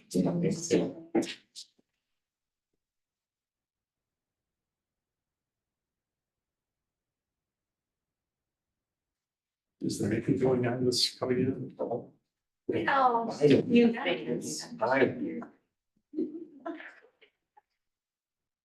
Getting to golf, so we are on page 148, 60, long. Just gonna briefly touch on the budget. We are expecting a budget of 4.6, and we mentioned earlier, 2.3 of that is the capital reserves, if necessary this year. The good news is we have that money in reserve for when we do need it. Personnel wise, no changes expected. One thing to note is minimum wage continues to hike up quite a bit. We have to stay competitive, especially with Chicago. We have the best seasonal staff on board. We have to pay them accordingly, especially with the maintenance staff, which has really been a struggle to keep them on board and find new people to fill those roles. It's becoming more and more scarce over the years. One thing to note in the way of revenues is that we are expecting a decrease in revenues this year. Winnetka has reopened. This is gonna be the first time in the last 5 years that all of our competition has been open. So not only is everyone open, but every other course has undergone some significant capital improvement in the $1 million plus range. Not only that, but we will be under construction, which may be a deterrent to people. So we are expecting a decrease in revenues. Highlight of the year will be the clubhouse project, which has been really anticipated for some time now. Today, we're working on this intergovernmental agreement, which I know Phil reviewed with everyone. It went through the county board today. We will be reviewing it on Thursday as well, as part of the agenda. And in December, it will go to the county board for final approval. And then we'll be able to fast forward. So the architects and engineers are working to finalize designs and are prepping for bid packages. Staff will be working with the project manager to finalize bid packets so we can hit the ground running. We will be leaning really heavy on Monica and her team to help us in everything related to the construction. We anticipate that we are going to be doing groundbreaking in the first quarter and hopefully have the building ready for operations a year after we begin. We are also working on an RFP for a restaurant operator. So this is going to be a very important role, obviously, in the clubhouse, because they are going to provide all food and beverage services as well as event services. So we are working to finalize that. We'll get that together. We will directly share that with people and also be publicly posted. And we expect to be doing interviews for that position probably in the spring. And I will take any questions if there are any. Wait, so how much of decline in revenue are you projecting? About 15%. Yes. Yes. Obviously, rooms are gonna decrease, so revenue is gonna decrease. We're not gonna have a restaurant there either. We will have a satellite restaurant and service, but that will also be a deterrent. The last 4 years have been pretty mind blowing in I was terms gonna of. say, like, if we were looking at our revenue Yeah, pre-COVID to COVID to now. I don't even have a guess, but That's not even close. it's pretty dramatically Yeah. different. it's 15% off of a much higher base. Yes. We've averaged 42.6 over the last 4 years. Prior to that, our average was 32.5. So it's- We scaled up pretty quick. I think the interesting point will be how the construction impacts. Certainly, we've seen a little bit of a fall off since Glencoe opened. Probably more of a curiosity, hopefully, than a perpetual. But we do know that that's going to be an aspect that 2025 will be a unique year at the golf club, the most unique we've had probably in a very long time. We'll have some parking issues. I mean, it's going to be those logistical issues that come from construction. And so Stella's team is ready for it, not concerned about it. She's been planning for this since she started with the village. Just a few years. But I think we're all excited about the opportunities. It's really going to be a change at that location in a way that we've never really seen before. So I think there's a lot of great opportunity in the future. Sounds like they're during construction. 15%.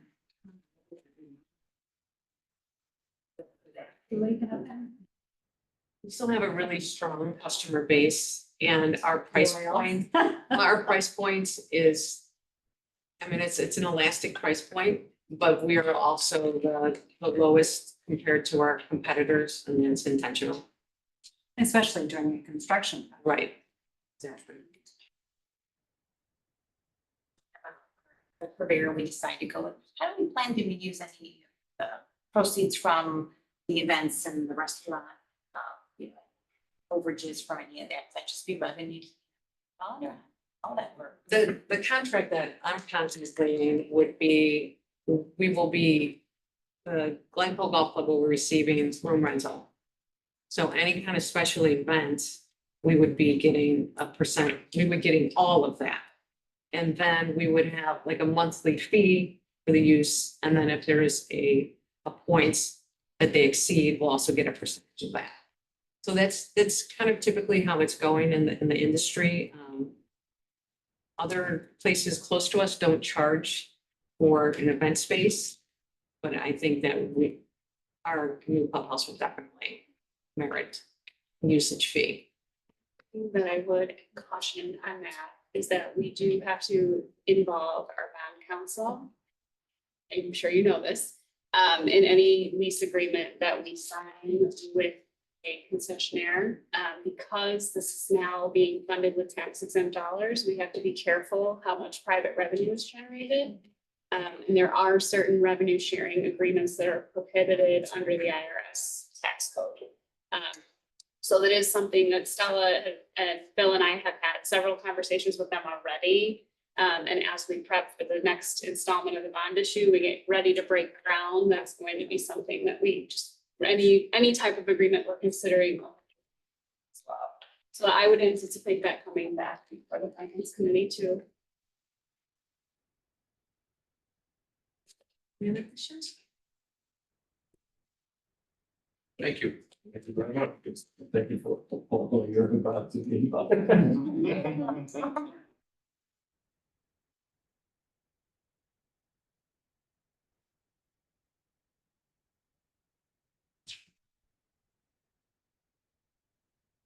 So for the water fund, we're starting on page 161. Our total budget is at 6.6 million. It's fairly consistent. for the budget. Talking about our major initiatives that are going into next year, continuing to implement our programs for leak detection, hydro flushing, and belt turning. I did just want to give a shout out to the leak detection program. We just finished implementing phase 2 and 3 of the leak detection. It is going very well. I may not speak too soon. But we are really optimistic about the numbers that we've been seeing as far as the reduction in non-revenue. Like I had said, so I'm seeing two benefits of the program. First and foremost was the major intention was our reduction in non-revenue water loss. Second, we've already talked about a bit, but we've identified quite a few leaks on lead service lines. And those have required the emergency replacement. So it has brought a twofold benefit to our water department. This year, we have seen over 50 lead service lines replaced. I think the actual number we said this week was 54. That puts us in line about where we were at last year, total lead service lines replaced, which is just amazing because it's a volunteer-based program. So we're hoping to continue to see those high numbers as we go into next year. There is new regulations that has come in that is requiring us to monitor or sample 40 lead service homes and report to the IPA twice a year. So I think with that heightened awareness, we're hoping that continues to have people engaged and understand, that they do own lead service and should be replaced.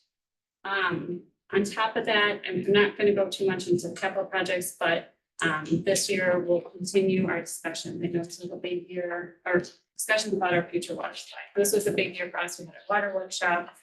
We talked kind of groundwork of what our options are moving forward. Phil and I had numerous conversations internally and both externally. We'll continue to pursue that. And I think one thing I just want to add is, I'm seeing more and more of our neighbors having these conversations, and not that they're part of the solution, but they're in it with us together of figuring out what is the future of the water supply. And it's been a helpful resource to be having those conversations, figuring out where their head's at, whether they think we help. So just have that collaborative environment. Any questions on the water? I think we did programming and public works. I assume you're also incorporating water infrastructure right in it's all the maintenance. I would just say, I think the conversations that we'll continue to be a part of as it relates to our water production options in the future are going to be quite consequential in the next 2 years.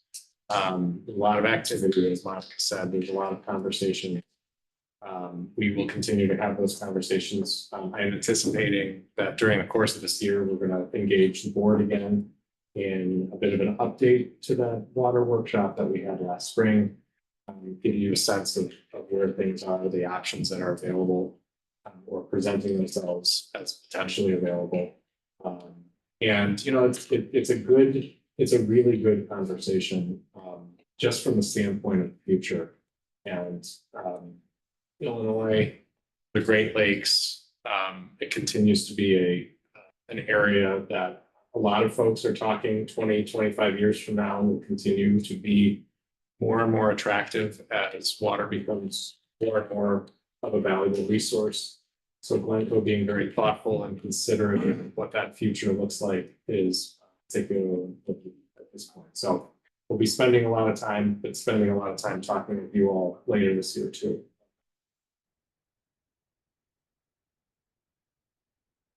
Thank you. Again, see.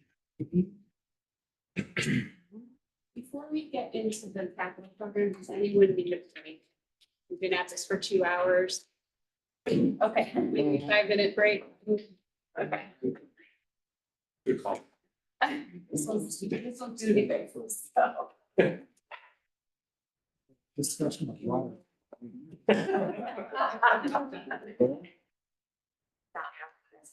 It's fine.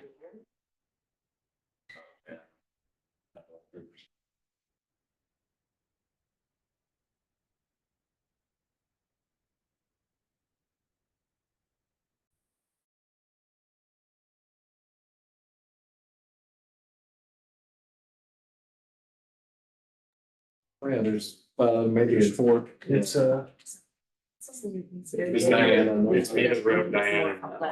yeah, absolutely. Is this about? I thought it was like a string from your sweat. You're singing a Weezer song.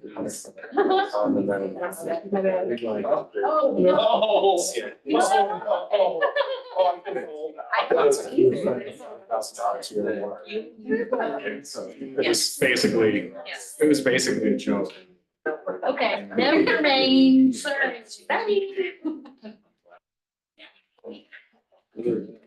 Yeah. Almost got relegated to disorder. Yes. Yes.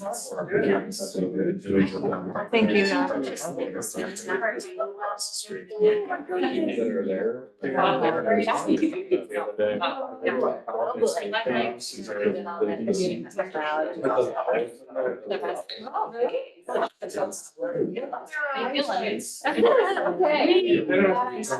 No, that's Yeah, you're right. right. And even the ones.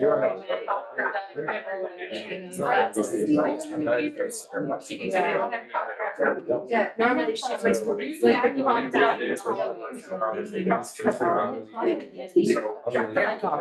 Here, you can have it.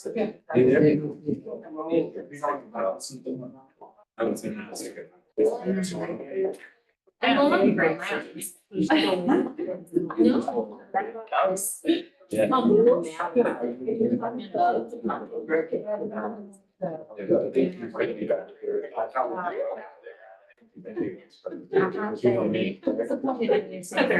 It's a question of have to.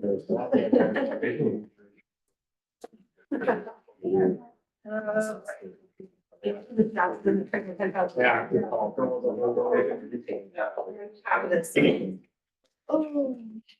Keep them down. Direction. In front of Georgia, keep the knickers in front of Georgia. In front of you. That's right. Taylor. There you go. Knickers that are on the table. Up a little, give me six. Oh, yeah. Give me six. Those are my way. Those are my blood sugar heroes. Yeah, I carry them with me everywhere I go. Whenever they're on sale at Costco, I buy like 6 boxes. Are the Welch's ones or they? This one, not the Welch's, the Mounts. The Welch's one, I don't know, they make my teeth hurt when I eat it. I don't know why. You like Sasha? No, they're just too sweet. Oh, Yeah. they're so good. I haven't had them in a really. I will tell you, when the girls bring a fruit roll-up home from something. Oh, they're I'm so like, good. You're gonna definitely. everyone dies, this is dangerous.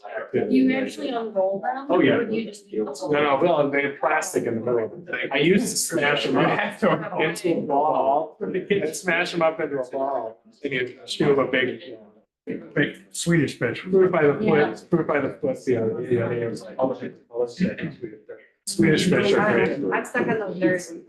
I know, The nerds. the gummy nerds, oh my God. What a creation, what a creation. I was. These are a whole bunch of them in here. So what they did, so this is, there have been articles written on it. Like, the nerds they weren't selling. Because the packaging, well, they weren't making money on it. Packaging was too expensive because they have cardboard boxes. They're too hard to eat because you gotta eat the whole box all at once. And so the nerd scientists came up with the gummy, I guess. This gummy that the nerds stick to. And it's in a package like a fruit It's just like snack. Gary Rose. Just look it up. Yes, oh my God, they're glorious. It's really glorious. I don't know. So anyway, they have like quadrupled their revenue because of this new product. They can't keep them on the shelf. Yeah. Like all that, and cheaper, they make more money on it. As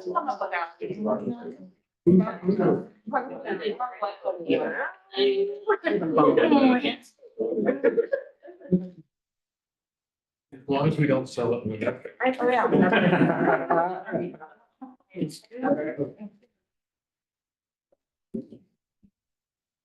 What? Maybe it's just about that more. I'm not gonna eat it.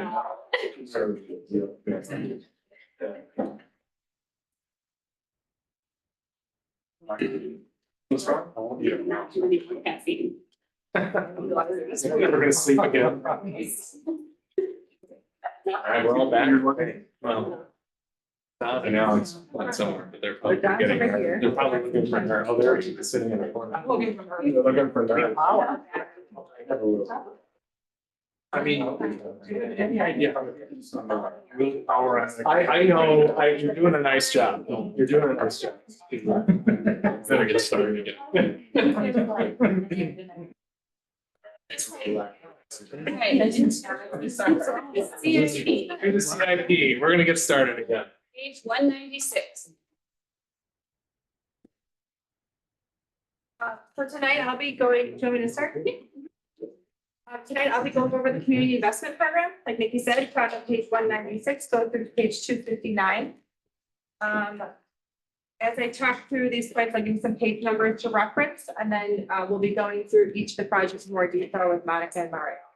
196. This year's community investment program 10-year plan includes about $100.8 million worth of capital improvements. This detail is found on pages 198 and 199. They're larger pages that you can unfold and look at the detail. This 10-year plan does include the Glencoe Golf Club renovation, like we stated before. And I said before as well, staff's goal is to plan for multifaceted infrastructure improvements going forward.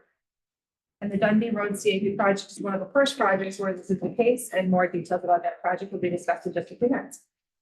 The 2025 CIP includes $23.5 million worth of improvements, and the detail is found on page 202.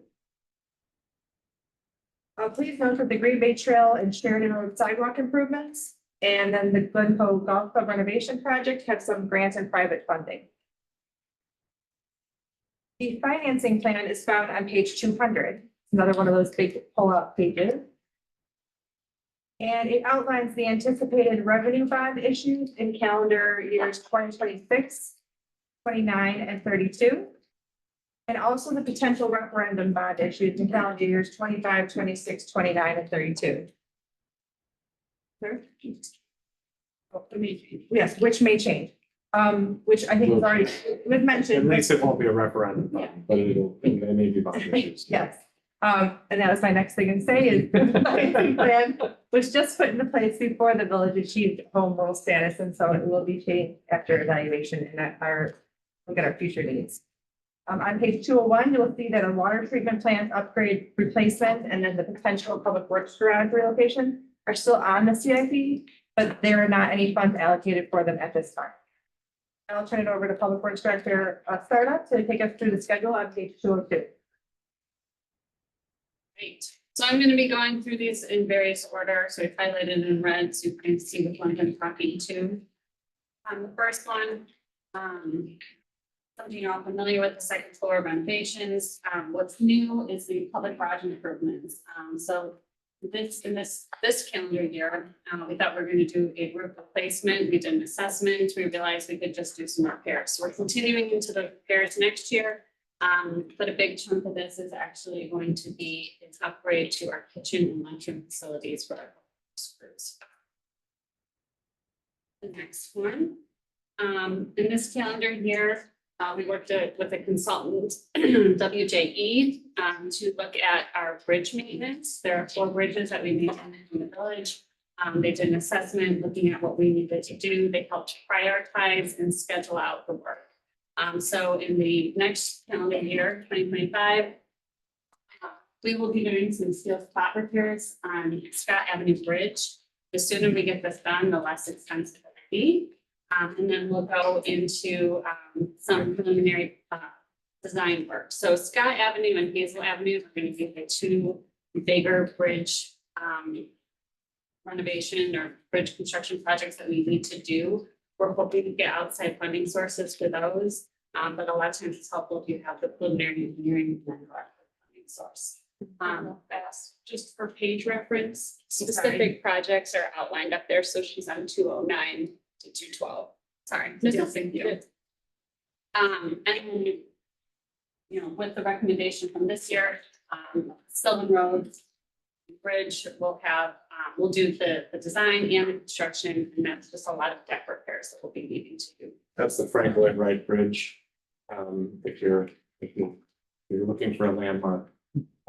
Just as a note, that bridge was closed for about 30 years until the village fundraised in the 1980s to have private resources rebuild it completely. So this is the first major work that will be done on that bridge since 1991, I believe. So.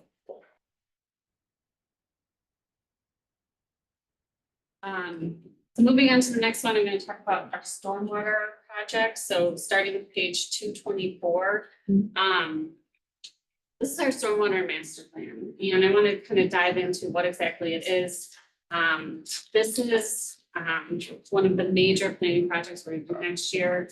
We've never, I don't think we've ever really done a full or village-wide stormwater master plan. So this is going to start with kind of a desktop analysis of our GIS data, looking at what we have, understanding our data. We might have to go out to the field, collect more information. All of that is to make sure we have really good modeling.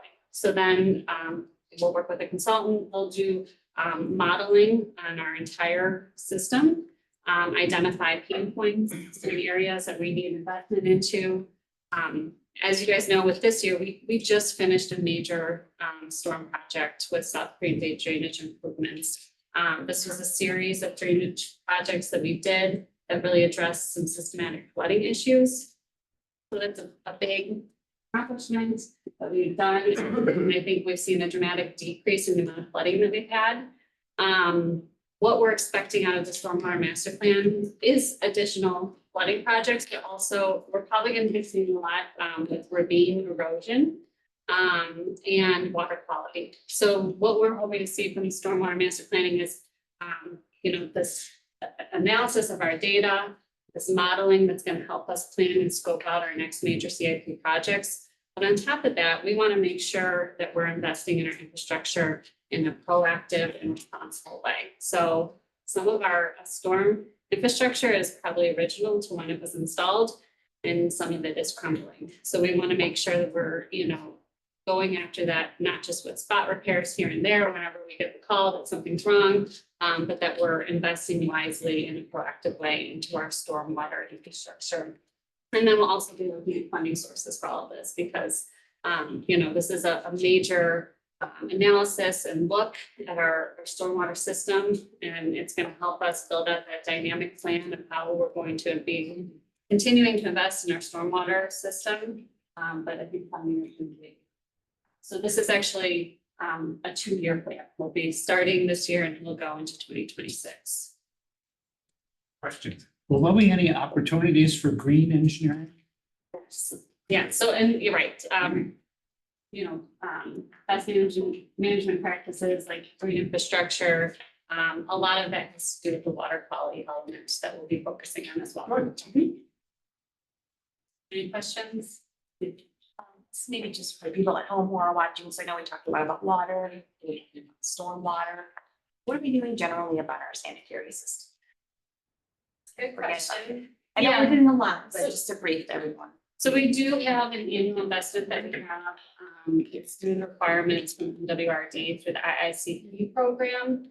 There's a certain amount of investigation and lining that we do on an annual basis. We're actually on average been over the goal that we need to be with WRD. We will be looking at potentially taking a more hands-on approach with that annual investment.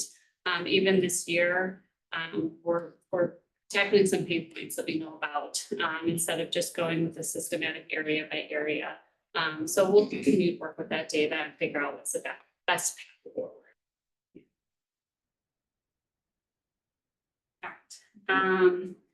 Moving on to sidewalks, so page 221 talks about our residential sidewalk repair and replace program.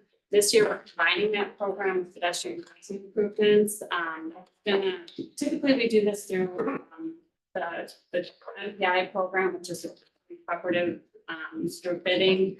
This year, we're gonna do it in conjunction with pedestrian crossing improvements. It'll give us more control over the time, schedule, and everything that we're gonna be doing. So, and I think we'll actually see an expanded scope in the amount of sidewalk repair that we're able to accomplish. And then our Dundee sidewalk project, we've been holding on to that one to wait so that we can complete it at the same time as our Dundee water main replacement project. And then the last one I'll touch on is the Village Hall charging stations. I think we talked about this earlier. We did an EV assessment, infrastructure assessment, ComEd earlier this year, and we identified outside of Village Hall as being a great opportunity to install more charging stations to support our growing fleet of EVs. We also realized that since it is outside the building, it also opens up the opportunity to make it available to our public as well. So it'll be one level 3, which is the quick charger, and then multiple level 2 chargers as well. By the end of 2025, we'll have 7 electric vehicles in the fleet. Most of them will be in the public safety fleet, actually. The CSOs, all of those vehicles will transition to electric, and the chief and deputy chief's vehicles are both electric as well. The level 3 charger is, we think, it's expensive but important from an operational standpoint. But to Monica's point, it's something we can also make available to the general public and get it on so the supercharging networks. So you can generate a little bit of revenue off of that as well, potentially. How much, you take it, how much more is a level 3 versus a level 2? Gosh, I don't remember the. It's fairly significant. So we budgeted about $200,000. I would say about half of that is for the one level 3, and the rest is for all the other level 2s. Yeah, okay. No, Yeah. big difference. I think there's 5 level 2s and 1 level 3. And then, I mean, this will, I think we're gonna coordinate this effort with the streetscape and parking study. We want to make sure that that information planning is all brought together to make sure, and we've allocated funds to make sure that whatever the results of that study are, we'll be able to implement some of those recommended changes next year. One aspect that we do anticipate perhaps could be next year, and again, we're gonna wait for that study to finalize out, is improvements to the crossing at Park and Green Bay. Doing a better job in connecting the downtown streetscape to our commuter parking lots. And improving just the overall feel of those crosswalks. They're not as wide as they should be. They're not, the waiting areas are relatively small. You can't cross on the east side of Green Bay Road. You have to cross on the west side of Green Bay Road if you're crossing Park Avenue. Just those kinds of modest changes that we think will do a lot. I will say, I'm really grateful to see that our community has started to use the southwest commuter parking lot. Filled today. Today it was full, and I haven't seen, I just haven't seen the same amount of gridlock in the downtown. I do think that we've alleviated a bit of that. What we're seeing though is now a lot more commuters again. And to the point at which we've just added 25 more spaces on the north end of Old Green Bay Road back into the commuter parking lot rotation that have been taken out. A lot more New Trier kids taking the train and driving to our train station and leaving the cars. So didn't used to be that way. It used to be bus traffic, and much less bus traffic, much more train traffic. So the commuter lots are starting to fill up much more quickly and much more frequently. So that's the nature of the parking environment. It's always shifting, but we want to make sure that there are resources next year that we can get started with some things.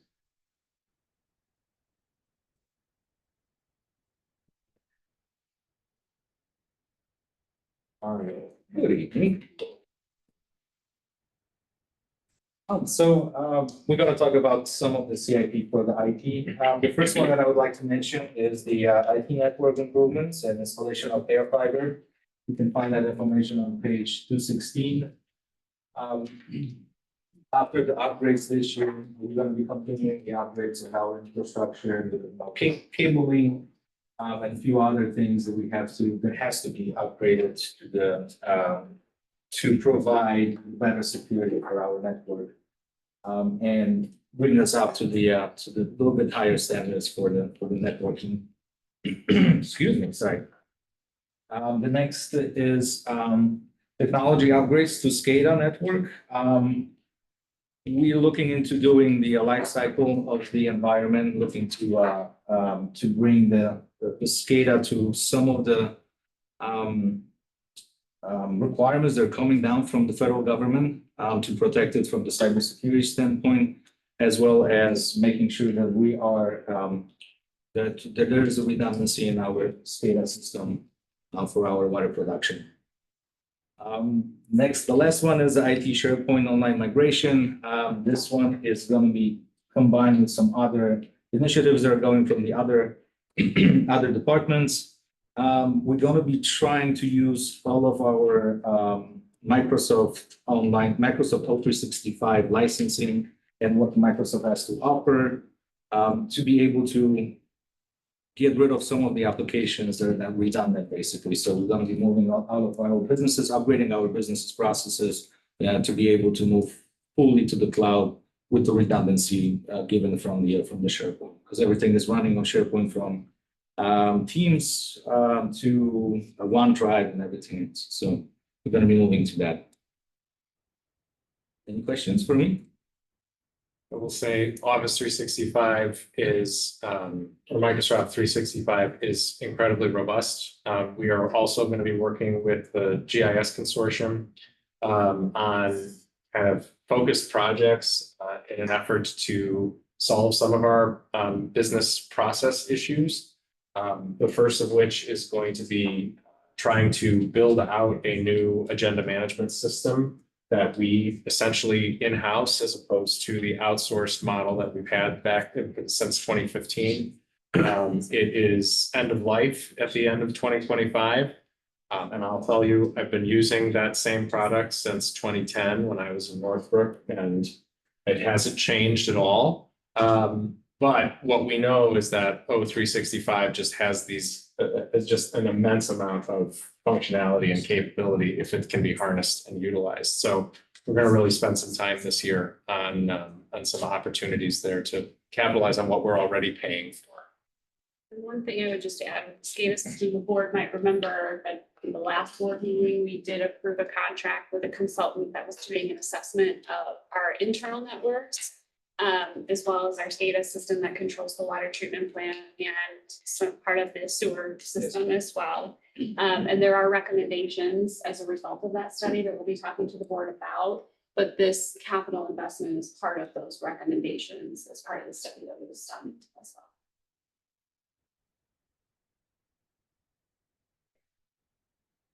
Good, thank you. Thank you.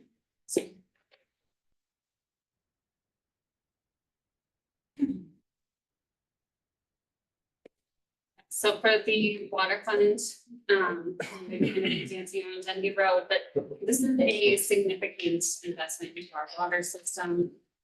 This project has actually been broken into two phases. So next year we'll be beginning with phase one. We actually did all the design this year. So we're hoping we could go to bid in December. Latest would be first thing in January. So this was a big project. We thought we were going to do it last year. We pushed it to this year so that we can get all designed go out to bid first thing. This project is from Green Bay Road to just west of Bluff. And we are actually upsizing the existing 6-inch main to a 12-inch main. So it's a significant project. It will increase the reliability of our system, increase fire flows in the area. So it's a much needed investment into our infrastructure there. Other thing I just wanted to highlight, and I'm sure you've heard about, is our project in the water plant for our influent line that We just went out to bid and awarded last month. So we'll be getting construction on it this year and funds are just allocated for what will be moving into next year as well. So we're anticipating, I think, about June 2025. That project will be wrapping up and we strategically planned it to be done over the winter months. If things are a little bit quieter without irrigation season. Any questions?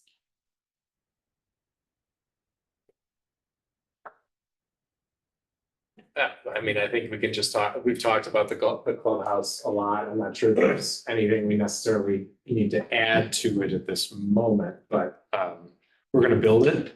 That's the goal. This is the year that we think we're gonna spend quite a bit of money doing that. You missed it, like you said, if we build it, they will come. Right? We didn't walk through everything in the CIP. We certainly, if there are questions that you have on any of the items that we didn't touch on or any items that we did touch on, we're happy to answer those. Detail summaries in the CIP are fairly detailed, so we didn't want to be too repetitive.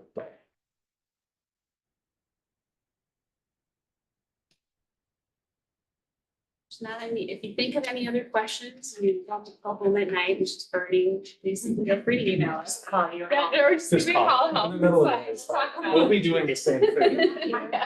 Don't worry, she knows it all from memory. Let's let us jump on your Teams channel. But you all, before we go to next step, because it is a next step, it's just not a next step, it's not an immediate next step. But I don't want to lose sight. On the one hand, I do want to proceed just in general.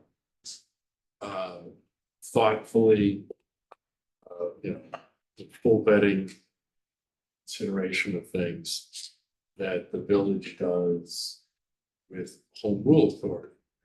Whether it's changing an ordinance or enacting a new revenue source.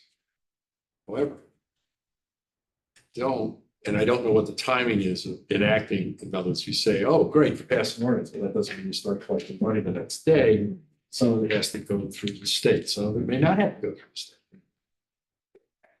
I just want people to be thinking about that, and I don't want to miss a window where we all agree that, wow, here's some of the, I'll use the phrase low-hanging fruit, things that have been mentioned before, the ongoing discussions that we might want to do. And yay, we decide to ultimately do them, and then we go, well, why didn't we do that 6 months ago? We dropped half a year's worth of revenue that we pretty much all could have agreed on much more quickly. So I don't want the perfect to be the enemy of the good. But if there are some good ideas, especially for revenue generation, we've got very large budgets that facing uphill inflation and everything else, that we think about things, certain things sooner rather than later, as opposed to here's everything we're considering. And now what do we want to do versus, well, here are a few things we all talked about doing. Let's just go. Should we look at that subset first? And then we'll go to the board. That was just a thought. Yeah, I would say, I think our goal at this moment is to schedule a discussion on that for the committee of the whole in February. It's possible that we could have some of that discussion with the finance committee in January. I don't want to kill the staff, who will just have gotten over getting everything done for the December approvals with the budget and all of the component pieces to it. A very fair point. But that being said, we do have a lot of this research that's been done already. It's really a matter of kind of dusting it off and updating some of the pieces of it. One of the things that I think is important is, as we contemplate perhaps a revenue source, also beginning to dialogue with those that it may impact. Sure, we've talked about entertainment taxes a lot. I think having a discussion with Writers Theater before we present it, just kind of understand, hey, this is what we're looking at. If we did something like this, what do you think? So that we have that for you also as a consideration point. Right. That may be more of an anomaly than the typical issue with some of those revenues, but I think that's where we do certainly, I think the revenue conversation is perhaps, there's a timeliness to it, but perhaps some of the other components too, as we look at the zoning code and we look at other things that may come straight from the comprehensive planning process as well, do warrant kind of more quick action than slow walk. We'll be, as we've talked with the finance committee, starting the budget process earlier next year. Not in Sure. January. I was just gonna say, I'm sure we'll try to start in March. Well, Yeah, I'm gonna try and. I was gonna say a little April, bit but later. I was gonna say April. But that will be a reality, as will conversation with the finance committee about options in terms of grocery tax and that being eliminated. That is definitely a timely issue that we'll need to think about replacing that revenue. Yeah. Quick comment on, based on the federal election, I would expect that the amount of money available from the federal government probably will be reduced. We don't get a lot now, I don't think. I know that there's something in the paper with the school district, where we got 5% of the budget from that, and we don't get direct transfers, I can tell from the federal government at all. Sometimes it's through the state or through the county, the federal dollars kind of flow through, but you're right, we don't get large quantities of that. I just want to make sure we weren't depending on that.